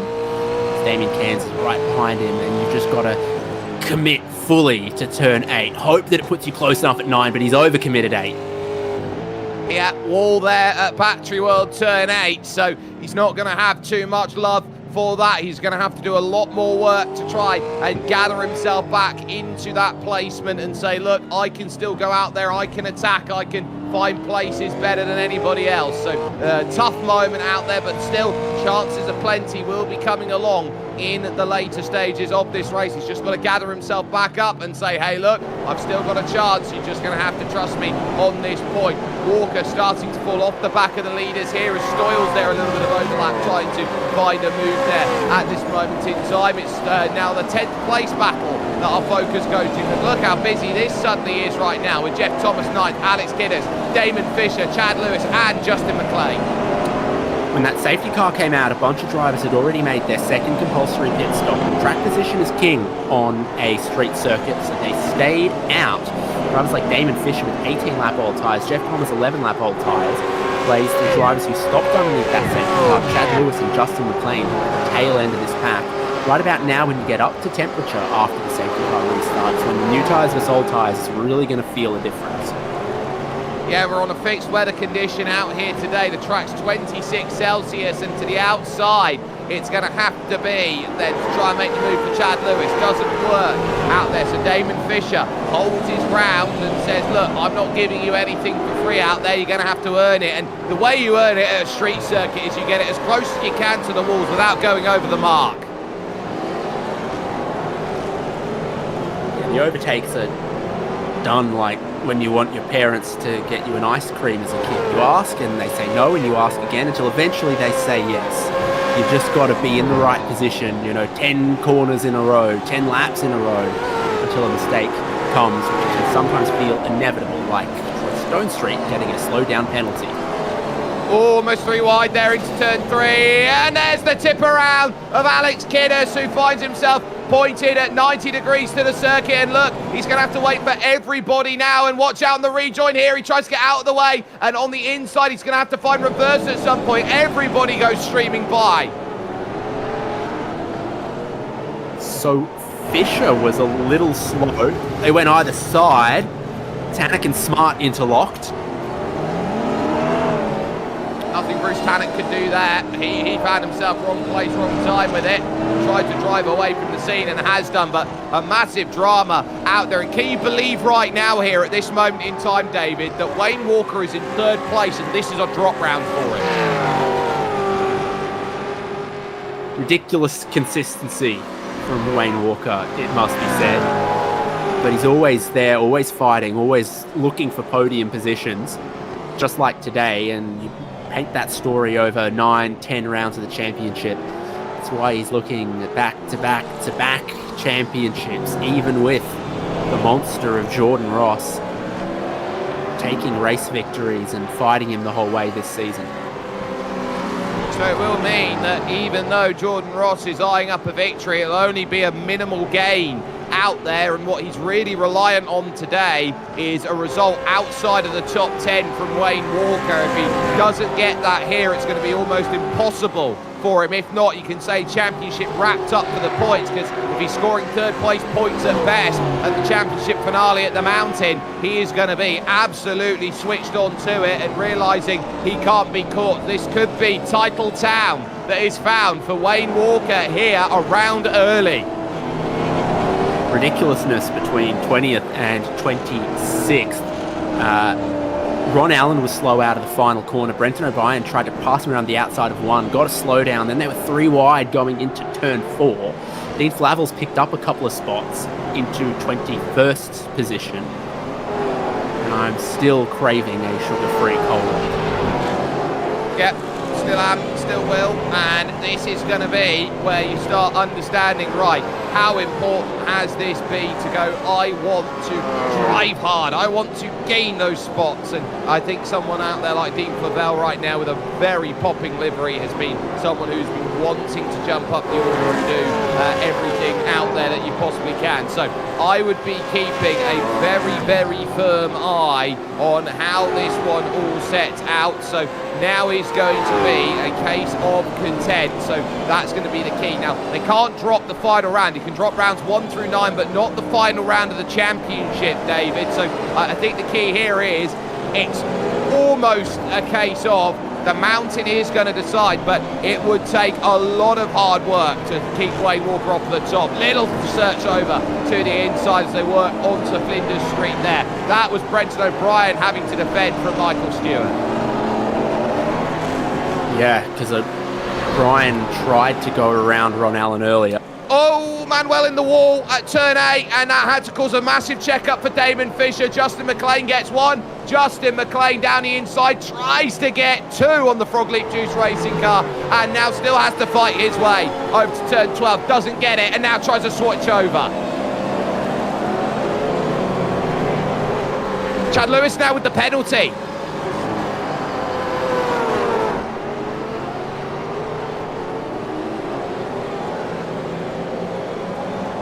So he's in to serve that near immediately. Again, a drive through here, about 20 seconds. The loss. Short lane, but 40 k's an hour. Drivers streaming past him. It's McLean now inside of the top 10. Eyes a wounded Phil Manuel. very much wants it, as Justin McLean. Look at the damage on that front left there, the whole arch exposed out there, and really that's going to be doing no favours to the fuel numbers. It's going to be doing no favours to the balance of the car.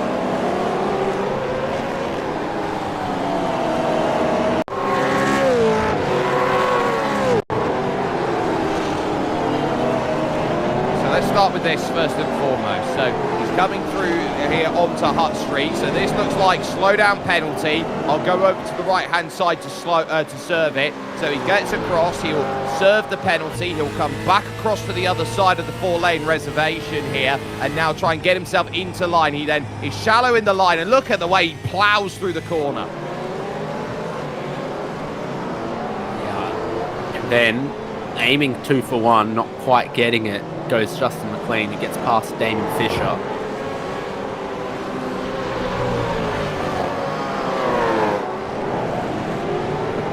the while, Brad Doble losing spots as he now finds then another car going through on him. That's Christian Smart this time who goes by, and so that is 27th place that Doble will now fall back down to. Group still 4 behind Ron Allen at the moment, now counting down into the final 20 laps, but look at how aggressive they're having to push through the final corners here, even all the way back here, David.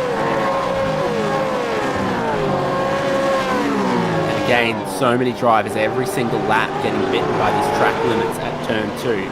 This lap through, it's only Justin McLean, Shane Randall and Chad Lewis that have hopped the curve.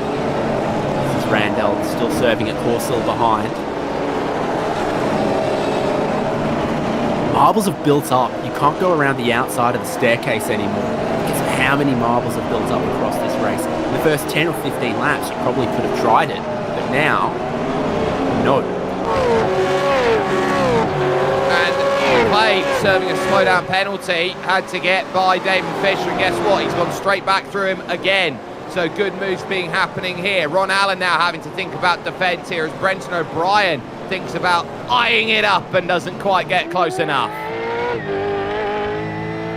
Yeah, this group is ridiculous. 11 cars in about 6 seconds. From Ron Allen through Brenton O'Brien and Matthew Stoyles, and then Shane Randall's got that next group just about a second behind that.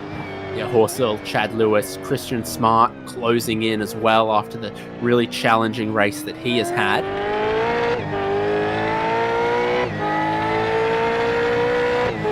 My oh my, what a pack this has become here, and this is all about trying to jump up, all about trying to get these points, and we're seeing this now of, okay, can I get the run off the exit? Now do I have to cover? And so Brenton O'Brien does defend here against Michael Stewart, who arguably shouldn't be in this position. He's been caught up a little bit with work. He normally does a lot of sessions, does Michael Stewart, to get people in the V8 veterans community up to speed with the circuits, get themselves on the level. He hasn't had the time to do that this week, and I think that lack of practice time is one of the reasons why he's down in the middle of the pack here today.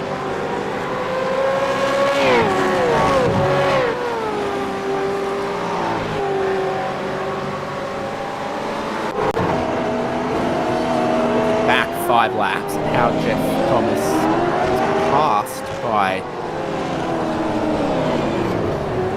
Oh! That would be why. Jeff gets through. Firmly in. Goodness gracious me there, David. Yeah, so Stone Street. He's in the pits. Manuel, yeah, right now Troy Stone Street comes into the lane for a 3rd stop. So, I think something was flapping about that he wasn't happy with. He's just going to go out there, get something sorted, and hope that there's going to be something left in the race for Troy Stone Street. So that's a real shame for him. It does promote now Dan Hall up up more than 19 spots, up 23 spots into 11th place at the moment on the back of Damon Fisher. Points penalty for it for Phil Manuel. Oh, off goes Michael Stewart. Yep, he was around the outside and he's locked up and gone deep at turn 4 as he, I think, was battling with O'Brien and Flavel. Look at the lead. Look at the race lead, because Jordan Ross here has Paul Young bearing fangs down, and I wonder here whether Paul Young has just decided, I want to start burning a bit more tyre. I want to get a little bit closer. I want to start putting the pressure on. I want to be the 5th different race winner this season. Now, Ross had the shortest second stop of all of these drivers, but he took it with the safety car when we know we were having a second safety car and that we'd get to save a little bit of fuel with that, whereas some of the others had pitted a tiny bit before that and they would have taken their fuel thinking we might have gone green all the way to the end when that didn't quite happen. But it still reeks of maybe a tiny bit of fuel saving from Jordan Ross here, driving it a little bit carefully. Paul Young's got nothing to lose. And we've kind of established that Wayne Walker, actually, the way the drop rounds count, doesn't have a whole lot to lose either. No, and so if they know that, okay, what's the worst we're going to get? 1 position, 2 positions, we can go out there, we can be aggressive, we can start finding these spots. So Paul Young's doing it because he wants the victory. Wayne Walker's looking at it like this could be an extra boon, and Jordan Ross is staring at it like, okay, I must win. I'm not going to gain much here at Wayne Walker at the moment, seeing as he's currently in a dropped position at this moment, and the only way he'll improve is by actually winning the race. So this is a really interesting group that now forms itself up at this moment in time, and every lap that ticks over an advantage to Jordan Ross, and so he realises here, I've just got to keep hitting my marks and hope that Paul Young doesn't get close enough to start lunging at the Ketterville hairpin, for example.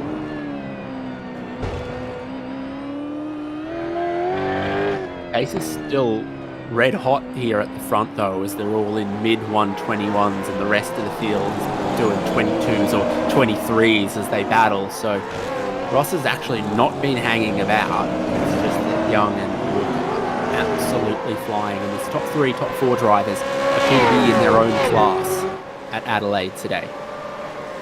Just getting note that Bruce Tannock has retired from the race, and by the looks of things, he had a spin over at turn 11, and then he's pulled it into the pits, retired the car, and said, right, I'm going to call it a day, then on that regard for him. But, oh, look how busy this is now into turn 4 here, as we fight around here and take very firm look then with Stewart here, Chad Lewis then, Brett Horsell is in there, Christian Smart, massive wheel spin for Christian Smart, can't get anything through the parking spaces, then onto Hutt Street.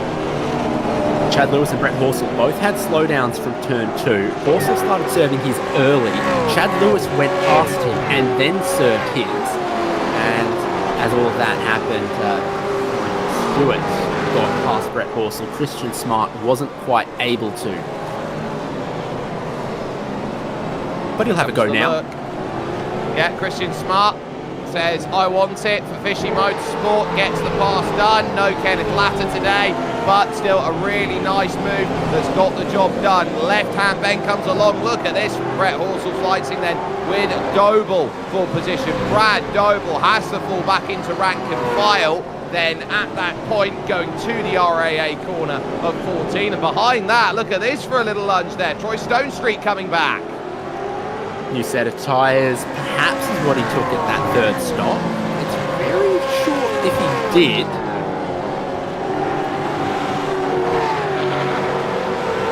Absolutely perfect stop. We didn't have anything suggesting he was actually that short on fuel, so we thought surely that's what he's doing. He's behaving like he's got 4 new tyres on there. Doesn't help or hurt that Brett Horsell just keeps driving through the discarded rubber. And that will be comfy round the outside of Flinders Street there to get that pass onto Hutt Street as he works the staircase up and realises oops, all down. Yeah, Stonestreet fastest car on the track last lap, including catching a little bit of traffic, would suggest new tyres. Yeah, would do for me as well. So that is your indicator out there that Troy Stonestreet has come to race and race hard in the final stages. We go over to Dean Flavelle there and the Dino livery that is in full effect at this point. Climb up and drive hard for it here on the back of Brenton O'Brien. Ron Allen still is the blockade at the moment. Stoyles, Randell, Lewis, Stewart, Smart, they're all there here and they all can't sit back and say, well, I'm happy just to sit in line and play conga till the end of the race.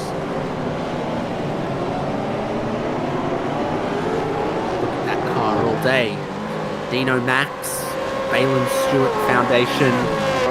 whatever's replacing Castrol on the nose of the bonnet there. SimRigs, yeah, oh, that's quality. That is some great work. Top shelf stuff again from Dean Flavel. His concern right now is the sandwich he's in. Behind him, Stoyles, slow down, has to give up a spot. And Stoyles sees that one go. And so the pass made and another jump up then shows you just how hard it is to work, and that's wide on the outside there. Christian Smart really trying to work up and under to find his angle as the mid-pack continues to swarm up in the late stages of the race. We go on board. Second most committed corner in Australian motorsport after the chase. Slow down for Paul Young, through goes Wayne Walker. That'll be turn 2 again. It gets you every time, and Paul Young finding out again the hard way what happens when you get it slightly out of kilter, and that just is the difference maker between you've got it and you haven't. He pushed hard up against the curb on the inside, brushed the tyres, and all of a sudden the gap opens out again, and Wayne Walker is seeing he's tied for his drop right now. He's not going to gain anything more than this, but he realises that if he can get by Jordan Ross, that is a mega swing here today in the championship. He could be 50 points clear walking into Bathurst. Decent bit of race still to come here as well. So it's 12 laps to go at the line. Walker's looking racy. See at the moment how many points they look like they are going to pick up right here. 181 for Wayne, 187 for Jordan Ross. 12-point swing if he gets this pass done, Wayne Walker.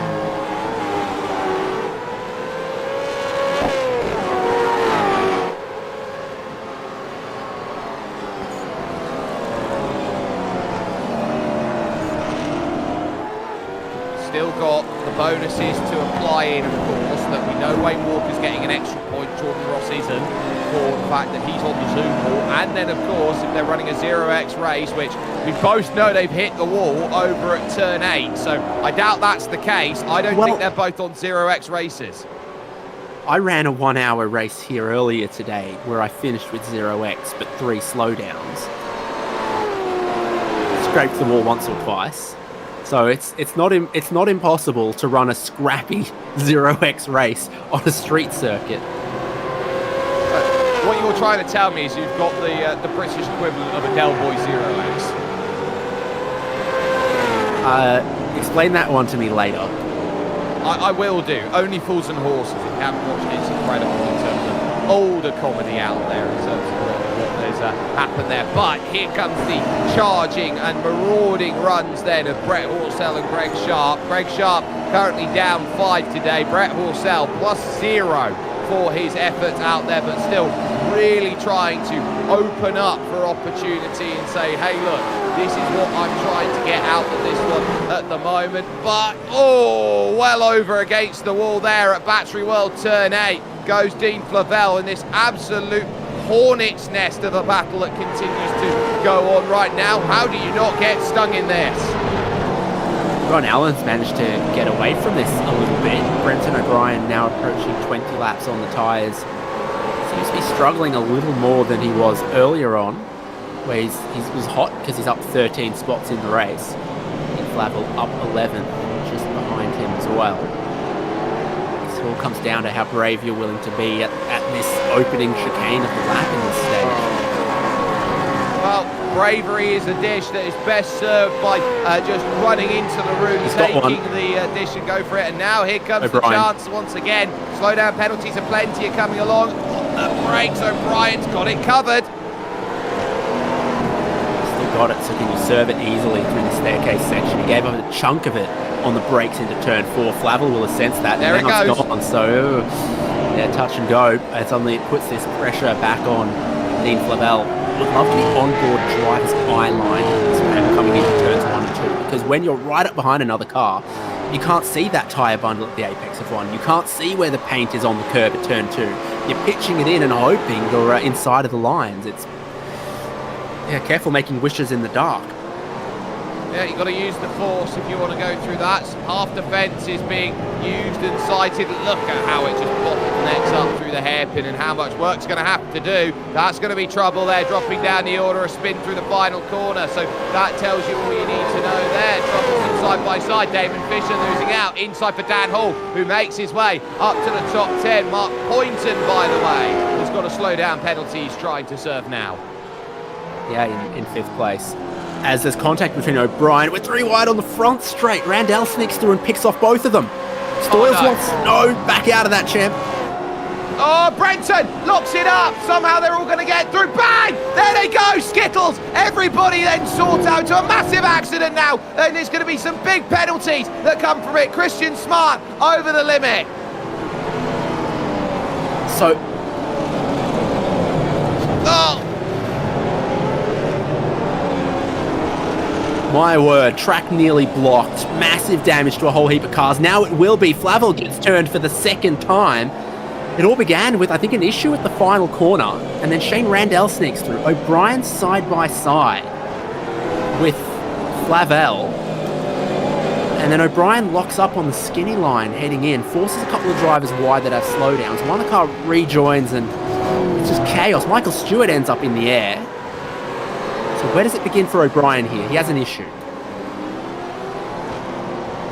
Just can't get it stopped. He's overcooked it in, and so everyone's got to try and find the move. Flavel then takes the contact. There's net code there as they work off the exit. They both hold, and then Brenton O'Brien tries to go to the inside. It's almost 3 wide. Then he locks it up on the rears on his own. Everyone avoids, and then look at this. Stoyles just comes across and goes, right, I'm rejoining. Good luck, everyone.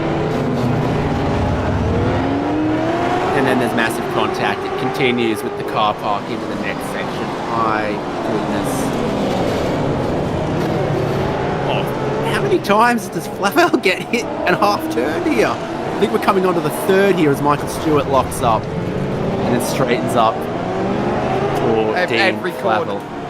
Every corner, Dean's getting copped with it right now, and I do have to say, we must go to the leading group as we still see more battling here for Dan Hall. Still trying to hold on to that top 10 on those older tyres, and he's managed very well because Wayne Walker is not out of the realms of possibility here of chasing down Jordan Ross. A little slower on that last lap, but critically, Jordan Ross is now under pressure. We are well inside 10 to go. We're at 7 laps to go next time they cross the line, and Wayne Walker has got to absolutely give it everything if he wants to give a massive seismic statement to the 143. Brenton O'Brien's been through the lane for his fast repair, so that repairs under safety car earlier in the race were to save his fast repair for this moment, it would seem. If Flavel's needed to do the same, a couple of penalties getting handed out by race control as well. Stoyles is around. Stoyles is around at the Ketterville hairpin. Now watch out this as they look to go, because the leaders are about to jump onto the scene here. It's a hefty amount of damage on the front, and he's going to have to try and drive this one away from everyone. Well, pit entry is just a couple of corners away, but that is a heavily damaged car. 8, 9, 10 front bumpers. And if you can't get it back, that's in an area of the circuit where you might have to throw a very late safety car. Unless he's there waiting for the traffic, but he came to a complete stop in the runoff and on the painted signage there as well. Still stopped on the track map, left side of the map for number 73. So bulk of the traffic's past him now.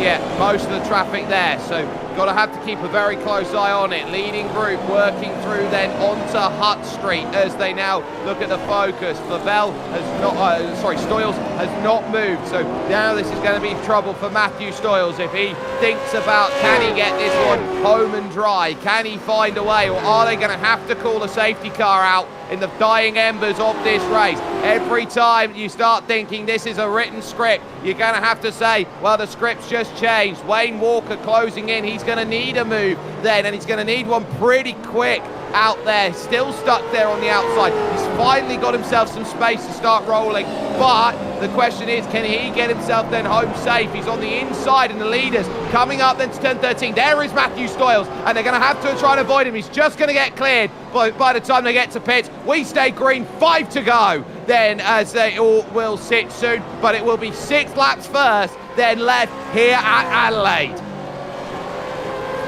Ross and Walker across the line with Paul Young back in third. A little bit of space to be found amongst the top 10 until you get to Dan Hall in 10th. Damon Fisher in 11th, trying to fend off Tim Nicol and Damien Cairns coming through on fresher tyres. Wayne Walker here, just that couple of car lengths behind. And it's Chad Lewis for lap position up the road.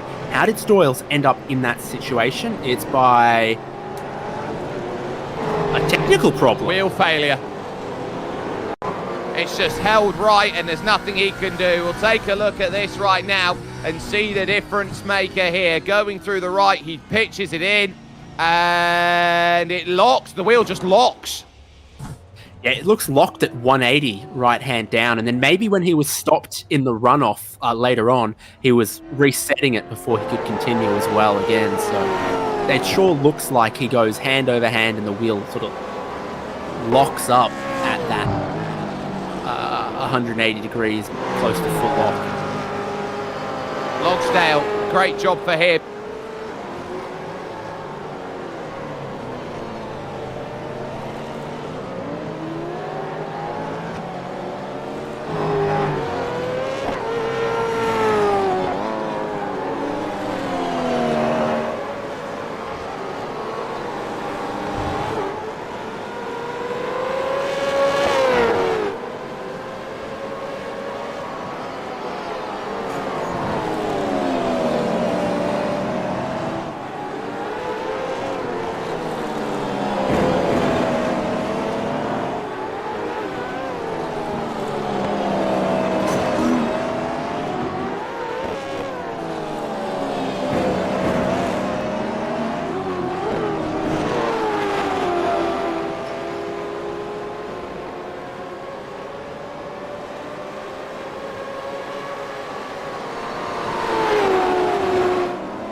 Tyres still for Nicol and Cairns.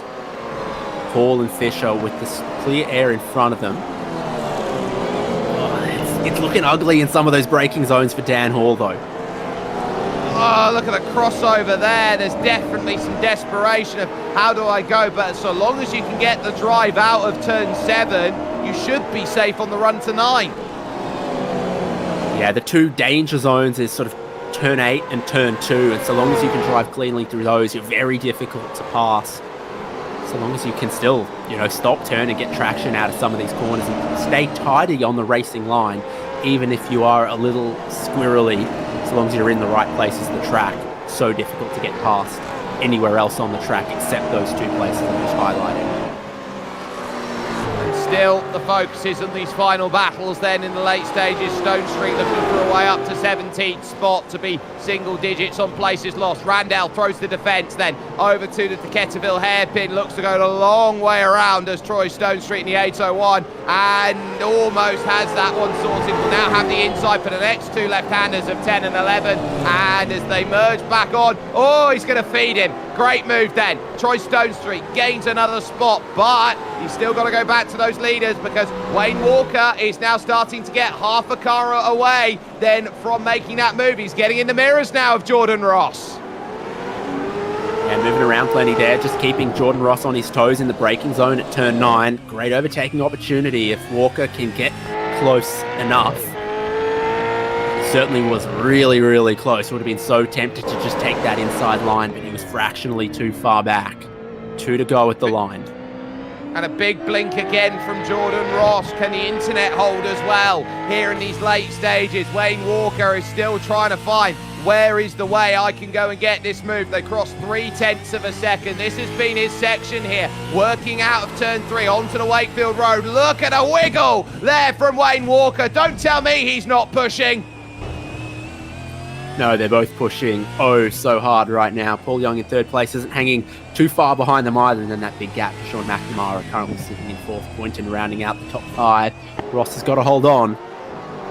Troubles, Chad Lewis in trouble and in trouble late, and this might be one of those horrible moments. It's right on the corner of turn 2, turn 3, and he's waiting for a way to get out of that scenario here. He's going to get some space now. He's going to have to try and drive and turn it around, and he is going to get himself away and going. So that's dramatic, reverse into the to gap. say the very least. So he can reverse it. He can look to find a way through, and now Jordan Ross safe this time as he goes through this section. Yeah, that amount of damage, if you can't continue, you can at least reverse behind the wall and be out of the way, because he's got drive, but he's clearly had a big issue at turns 1 and 2. With a white flag for your race leader.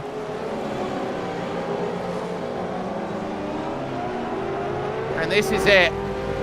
White flag in the air. Barney waving as he stands on the catch fence by the looks of things, looking to get this final lap sorted. Over the centre chicane, then they go. Walker overdriving it now. The tyres slipping, giving way. Jordan Ross a lot more poised, a lot more consistent at this moment in time. He knows exactly what he's capable of doing here as Jordan Ross. He just has to hit his marks. Onto Flinders Street. Hutt Street follows here as he takes turn 6. Turn 7 immediately following afterwards. Do not make any mistake on this outside curve. Just hit your mark and drive it, because Wayne Walker here, he might be mitigating the damage. It's his equal drop in 2nd place, which is crazy to even think about it. Jordan Ross needed points tonight, and boy is he looking at them. He's going to gain 6, but that will be 5 in terms of where he loses the bonus point, and we still don't know how it's going to factor. They've got the damaged Chad Lewis there that's going to pull out of the way. Wayne Walker's last chance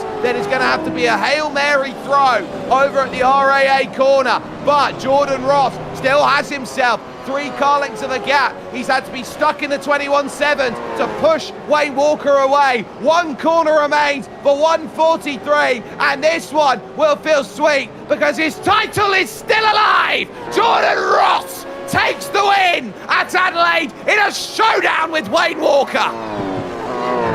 Paul Young across the line in 3rd. Got to wait for McNamara in 4th point, and had a slowdown on the final lap in 5th place, and suddenly Dean Logsdale is right with him. So 5th and 6th suddenly closing up on this final lap. Oh, McNamara's damaged, is he? No. He's put it in 1st and given it some jandle out of the final corner, I suspect. Well, nice bit of jandle there to get that sorted points, and will take a top 5 from it. Dan Hall, what a drive this is going to be if he can hold on to this final corner here. 34th to 10th out there. He's had a lovely drive today. Damien Cairns does similar versus Tim Nicol coming out of that final sequence. Oh, and in the back goes Ron Allen for good measure on Shane Randall. Final corner there, and that will be Randall holding for infinity that 17th spot as it crosses the line. So a good scrap that goes through. And look at Greg Sharp and how much he's got to hold to the line. Michael Stewart's going to run out of time.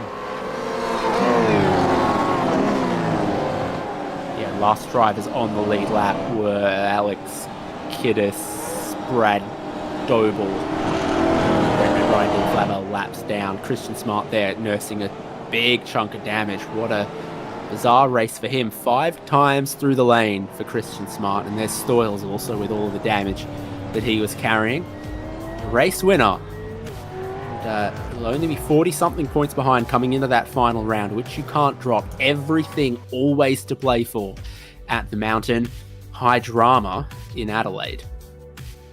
And the winning margin then, just a tad shy of 9/10 of a second over Wayne Walker, with Paul Young taking that 3rd spot over the stripe. Sean McNamara will then get 4th ahead of Mark Poynton and Dean Logsdale. McNamara almost 22 seconds off the back of his teammate Jordan Ross. Jeff Thomas from 20th on the grid climbs all the way up to 7th, with 8th belonging to Justin McLean. Phil Manuel had a busy day and will also take penalty to go with in 9th, as Dan Hall from the back of the field would climb his way all the way up to 10th place, David. I can only see 2 drivers with 0 incident points. It's Jordan Ross and Wayne Walker. 15 all on that. Damon Fisher came across the line in 11th. Tim Nicol there in 12th.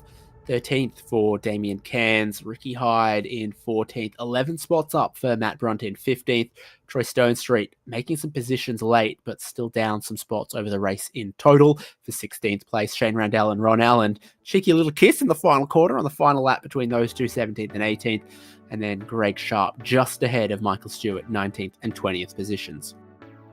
21st then would be to Brett Horsell, with Alex Kidder spun out from the top 10 position and Brad Doble having a tough day at the office. They'd be the last on the lead lap. Brenton O'Brien would be the first one a lap down, with Dean Favell, who was beaten about from pillar to post in the final stages of the race. Chad Lewis would all have his dramas and be 2 down after his smash up over at the first chicane. Christian Smart at 3 down, and Matthew Stoyles does finish, but at 7 laps adrift. Bruce Tannock would be your first retiree of the race, with Brian Borg throwing out the last caution after his massive hit of the wall at Wakefield Corner. And then the final 4 drivers then: Simon Haynes, Jason Bent, Sean Vandermeulen with a blown engine finding the first safety car of the day, and Logan Barnett in the 911 car in 34th position for Synergy Sim Racing, top and tailing the field out there here today. Well, we are going to get this chance and this opportunity to go and talk to some of our drivers. No better place than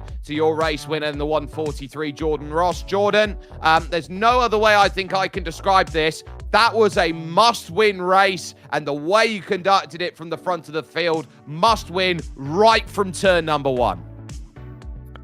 Yeah, I'm not sure what the championship's doing now, but I think Wayne would have a pretty healthy lead. But yeah, just wanted to redeem myself after making a mistake from the lead at Sandown and not make any mistakes tonight. And luckily, I never got that turn 1 slowdown. So good race. And but yeah, Wayne had a little bit of pace on me, mate, and just couldn't let him get in front. Otherwise, I reckon he would have run away with it. But good to get the win. We do believe that you're going to be about 42 points back going into the final round, because you've both got 0x races out there and he's got the point for being on the Zoom wall. But for you, the final stages of that race, you'd built up a big margin of about 6-7 seconds. You can be very happy with that. But the final safety car came out on Brian Borg's incident. You now sit yourself in a position where you have to defend. And if it wasn't Paul Young chasing you down, it was Wayne Walker. Was that just hit your marks, or were you just looking at that going, I don't have anything to break away? No, it was just, yeah, you just had to hit your marks at this track. There's only really a couple of areas where you can attack, so you just had to be sort of good in those areas. And yeah, like I know if I was trying to pass someone, you had to have a massive advantage over them. So yeah, just hit your marks. I wasn't sort of too concerned. You know, like I know that all those guys play clean, so I wasn't too concerned about any of that. But yeah, it was a pretty good race. It was a bit of a pressure race. Like, they were just trying to obviously pressure you into doing a mistake somewhere, and I'm glad I didn't do that this week. Well, no pressure then, but you've got Mount Panorama in 7 days' time. Now, let's put this into focus for you here. 40 points to try and chase down. It is a fair amount to try and get going. We're getting word it's 46 is the number that you've got to chase down. Are you looking at that as a margin going, all I've got to do is win and hope the cards fall my way? Or are you looking at this going, I might just have to get elbows out here with Wayne? Oh no, I wouldn't play dirty with Wayne. I wouldn't. Well, no one said dirty. I wouldn't do any of that sort of stuff. But no, you just got to win the race and see what happens. But yeah, we'll have a crack at Bathurst. I like Bathurst, so hopefully we're fast there. I actually thought this week was Bathurst, so after doing the 1000 on Sunday, I didn't think I needed to do any practice, and then someone told me on I think Wednesday night that it was actually Adelaide. So I'm lucky I've got teammates that tell me and see that I did no laps, and jumped on last night, did a rack of laps and got up to pace. So looking forward to next week because yeah, obviously we don't have to do a whole heap of practice. We've all done heaps of laps there recently, so looking forward to it. See what happens. Well, best of luck for you. A race win for Jordan Ross, a must win there for Jordan Ross as he gets the job done today. David Haynes is with your championship leader, Wayne Walker. Certainly an adventurous one for you there, Wayne. You know, from the heights of pole position down a 5th or 6th at some points and some drama in between, to then stemming any potential championship leading with a 2nd place here. Yeah, this place is so hard. Me and Jordan had a bit of a touch through the chicane on turn 1, lap 1, and I nearly lost it right there. So, and sort of went back to 4th, and from there it was just trying to get back as far up as I could, and yeah, just with that safety car, it allowed me to get back up to Jordan in that last stint, but just wasn't able to get close enough to even make a move. And by the end, my tyres were shot as well. It was, yeah, like ice skating. Yeah, first safety car was obviously very early for the first pit stop, but on a street circuit, you've got to take that kind of opportunity. And then talk us through your exciting outlap from the 2nd pit stop. Oh, yeah, coming out of pit lane, had cars coming down the straight, and yeah, trying to go through turn, like through the chicane and that, and then up to turn 4, and I see Borg into the wall, and yeah, there was a few close calls in that race. So I'm glad to get home with 2nd in that race, really. Fantastic. Well, Jordan Ross says he knows his way around the mountain. We absolutely all should know Mount Panorama like the back of our hands by this stage. So does it feel like a pretty level playing field for a championship finale? The mountain decides? Yeah, it'll definitely, like, it's going down to the mountain. So I don't know. It's another one of those tracks where, you know, you make one little mistake and you're into the fence, and you know, having to tow or limp back to pits. So it's you know, I'll be trying to, you know, take the win if I can. But if I have to push too hard to sort of stay with Jordan or anything, I'll settle for a safe position. It's yours to lose with the championship lead. So 300 kilometers, we wish you the best of luck there, and well done keeping it pointing forwards today. Yeah, thank you. It wasn't easy, I'll tell you that. Thanks, Wayne. Catch you next week. Yep, thank you.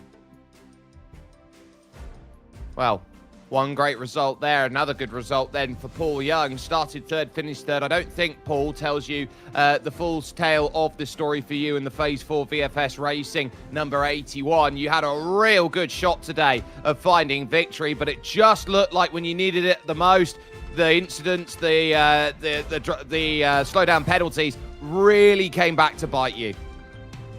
Yeah, that's right, Jake. It was I was actually 0x all the way through to the end, and it was just I had Jordan right in front of me and Wayne slowly catching us, and I hit the tyre bundle. I think it was about maybe 15 laps to go, and it gave me a 2x. It bounced me into a slowdown, and I just let Wayne go. I didn't want to serve it on the line and let him go, and then it had a little bit of damage too, so it was a bit hard to sort of maintain. But yeah, I was confident that if I hadn't have done that, I don't think I would have got Jordan, but I think I could have held Wayne for and made it a second for a change instead of all these thirds. Well, let's talk about your positioning in that race, because this was a race where you had to be very flexible about how you strategized. And I think your second pit stop gave you absolutely the margin that you needed to say, look, we can be in a race winning or a race battling position, which the way that Wayne and Jordan have been running have been very tough to say you can get over the course of this season. Oh, absolutely. Yeah, I was actually surprised in the first stint that I was staying with Jordan, and we actually had a bit of a gap to Wayne in the first couple of stints, and then Borgie lost his tyres near the end of his stint, and that was slowing us up, and then he got a slowdown. That probably cost us a few seconds over a couple of laps, but I knew that I'd taken a bit more fuel than Borgie in the first stop, so I was confident I'd jump him, but I ended up finishing the race with about 5 litres too much. So, what could have been? Who knows? But yeah, I was happy that I was just running the pace with Wayne and Jordan, because they're normally the benchmark that you're striving for. In terms now of the mountain in 7 days' time, you've already had one taste of it right at the very beginning of the season, and the safety car made all of the difference there to make that happen in terms of strategy. Are you looking around at this mountain coming up and thinking, okay, everything on the table, I've got to do what it takes to get up there, to take the chances when they come and hope victory is possible?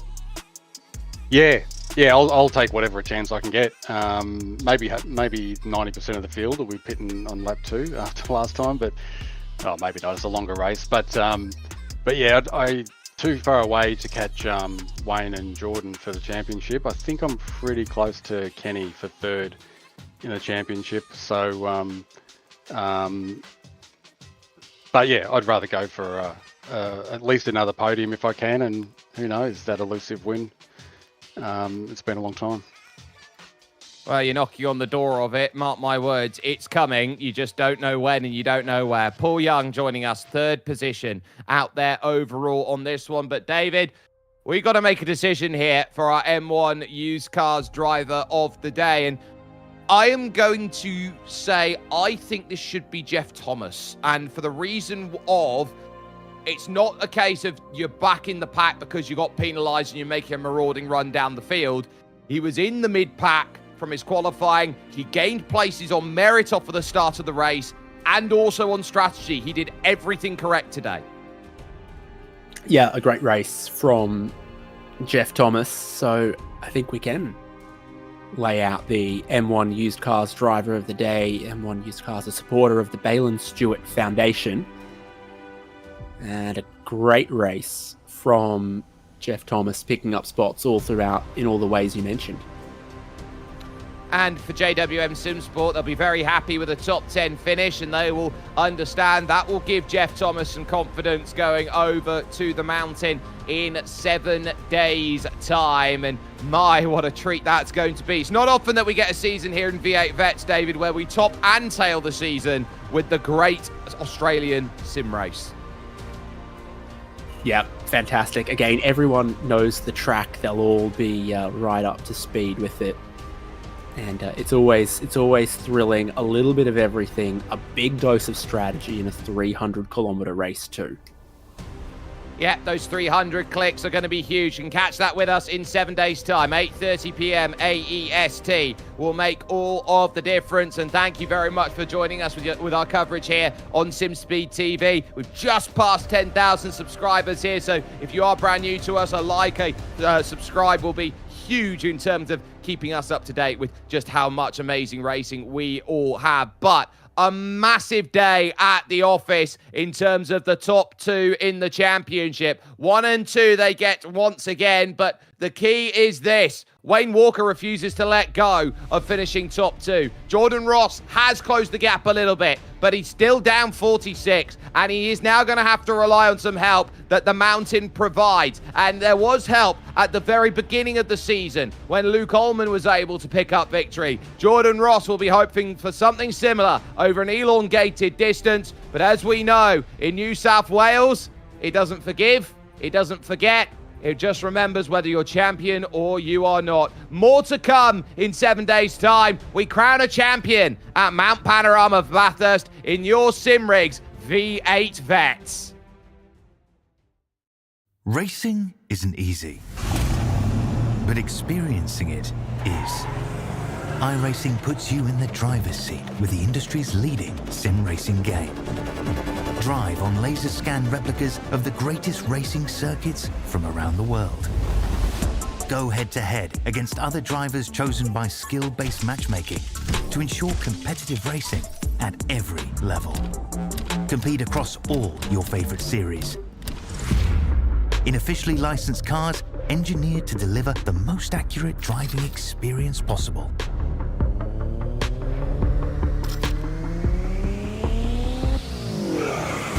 Join a race or host your own with players from across the globe. Race against the computer or in a league with friends. Feel the thrill behind the wheel. Visit iRacing.com.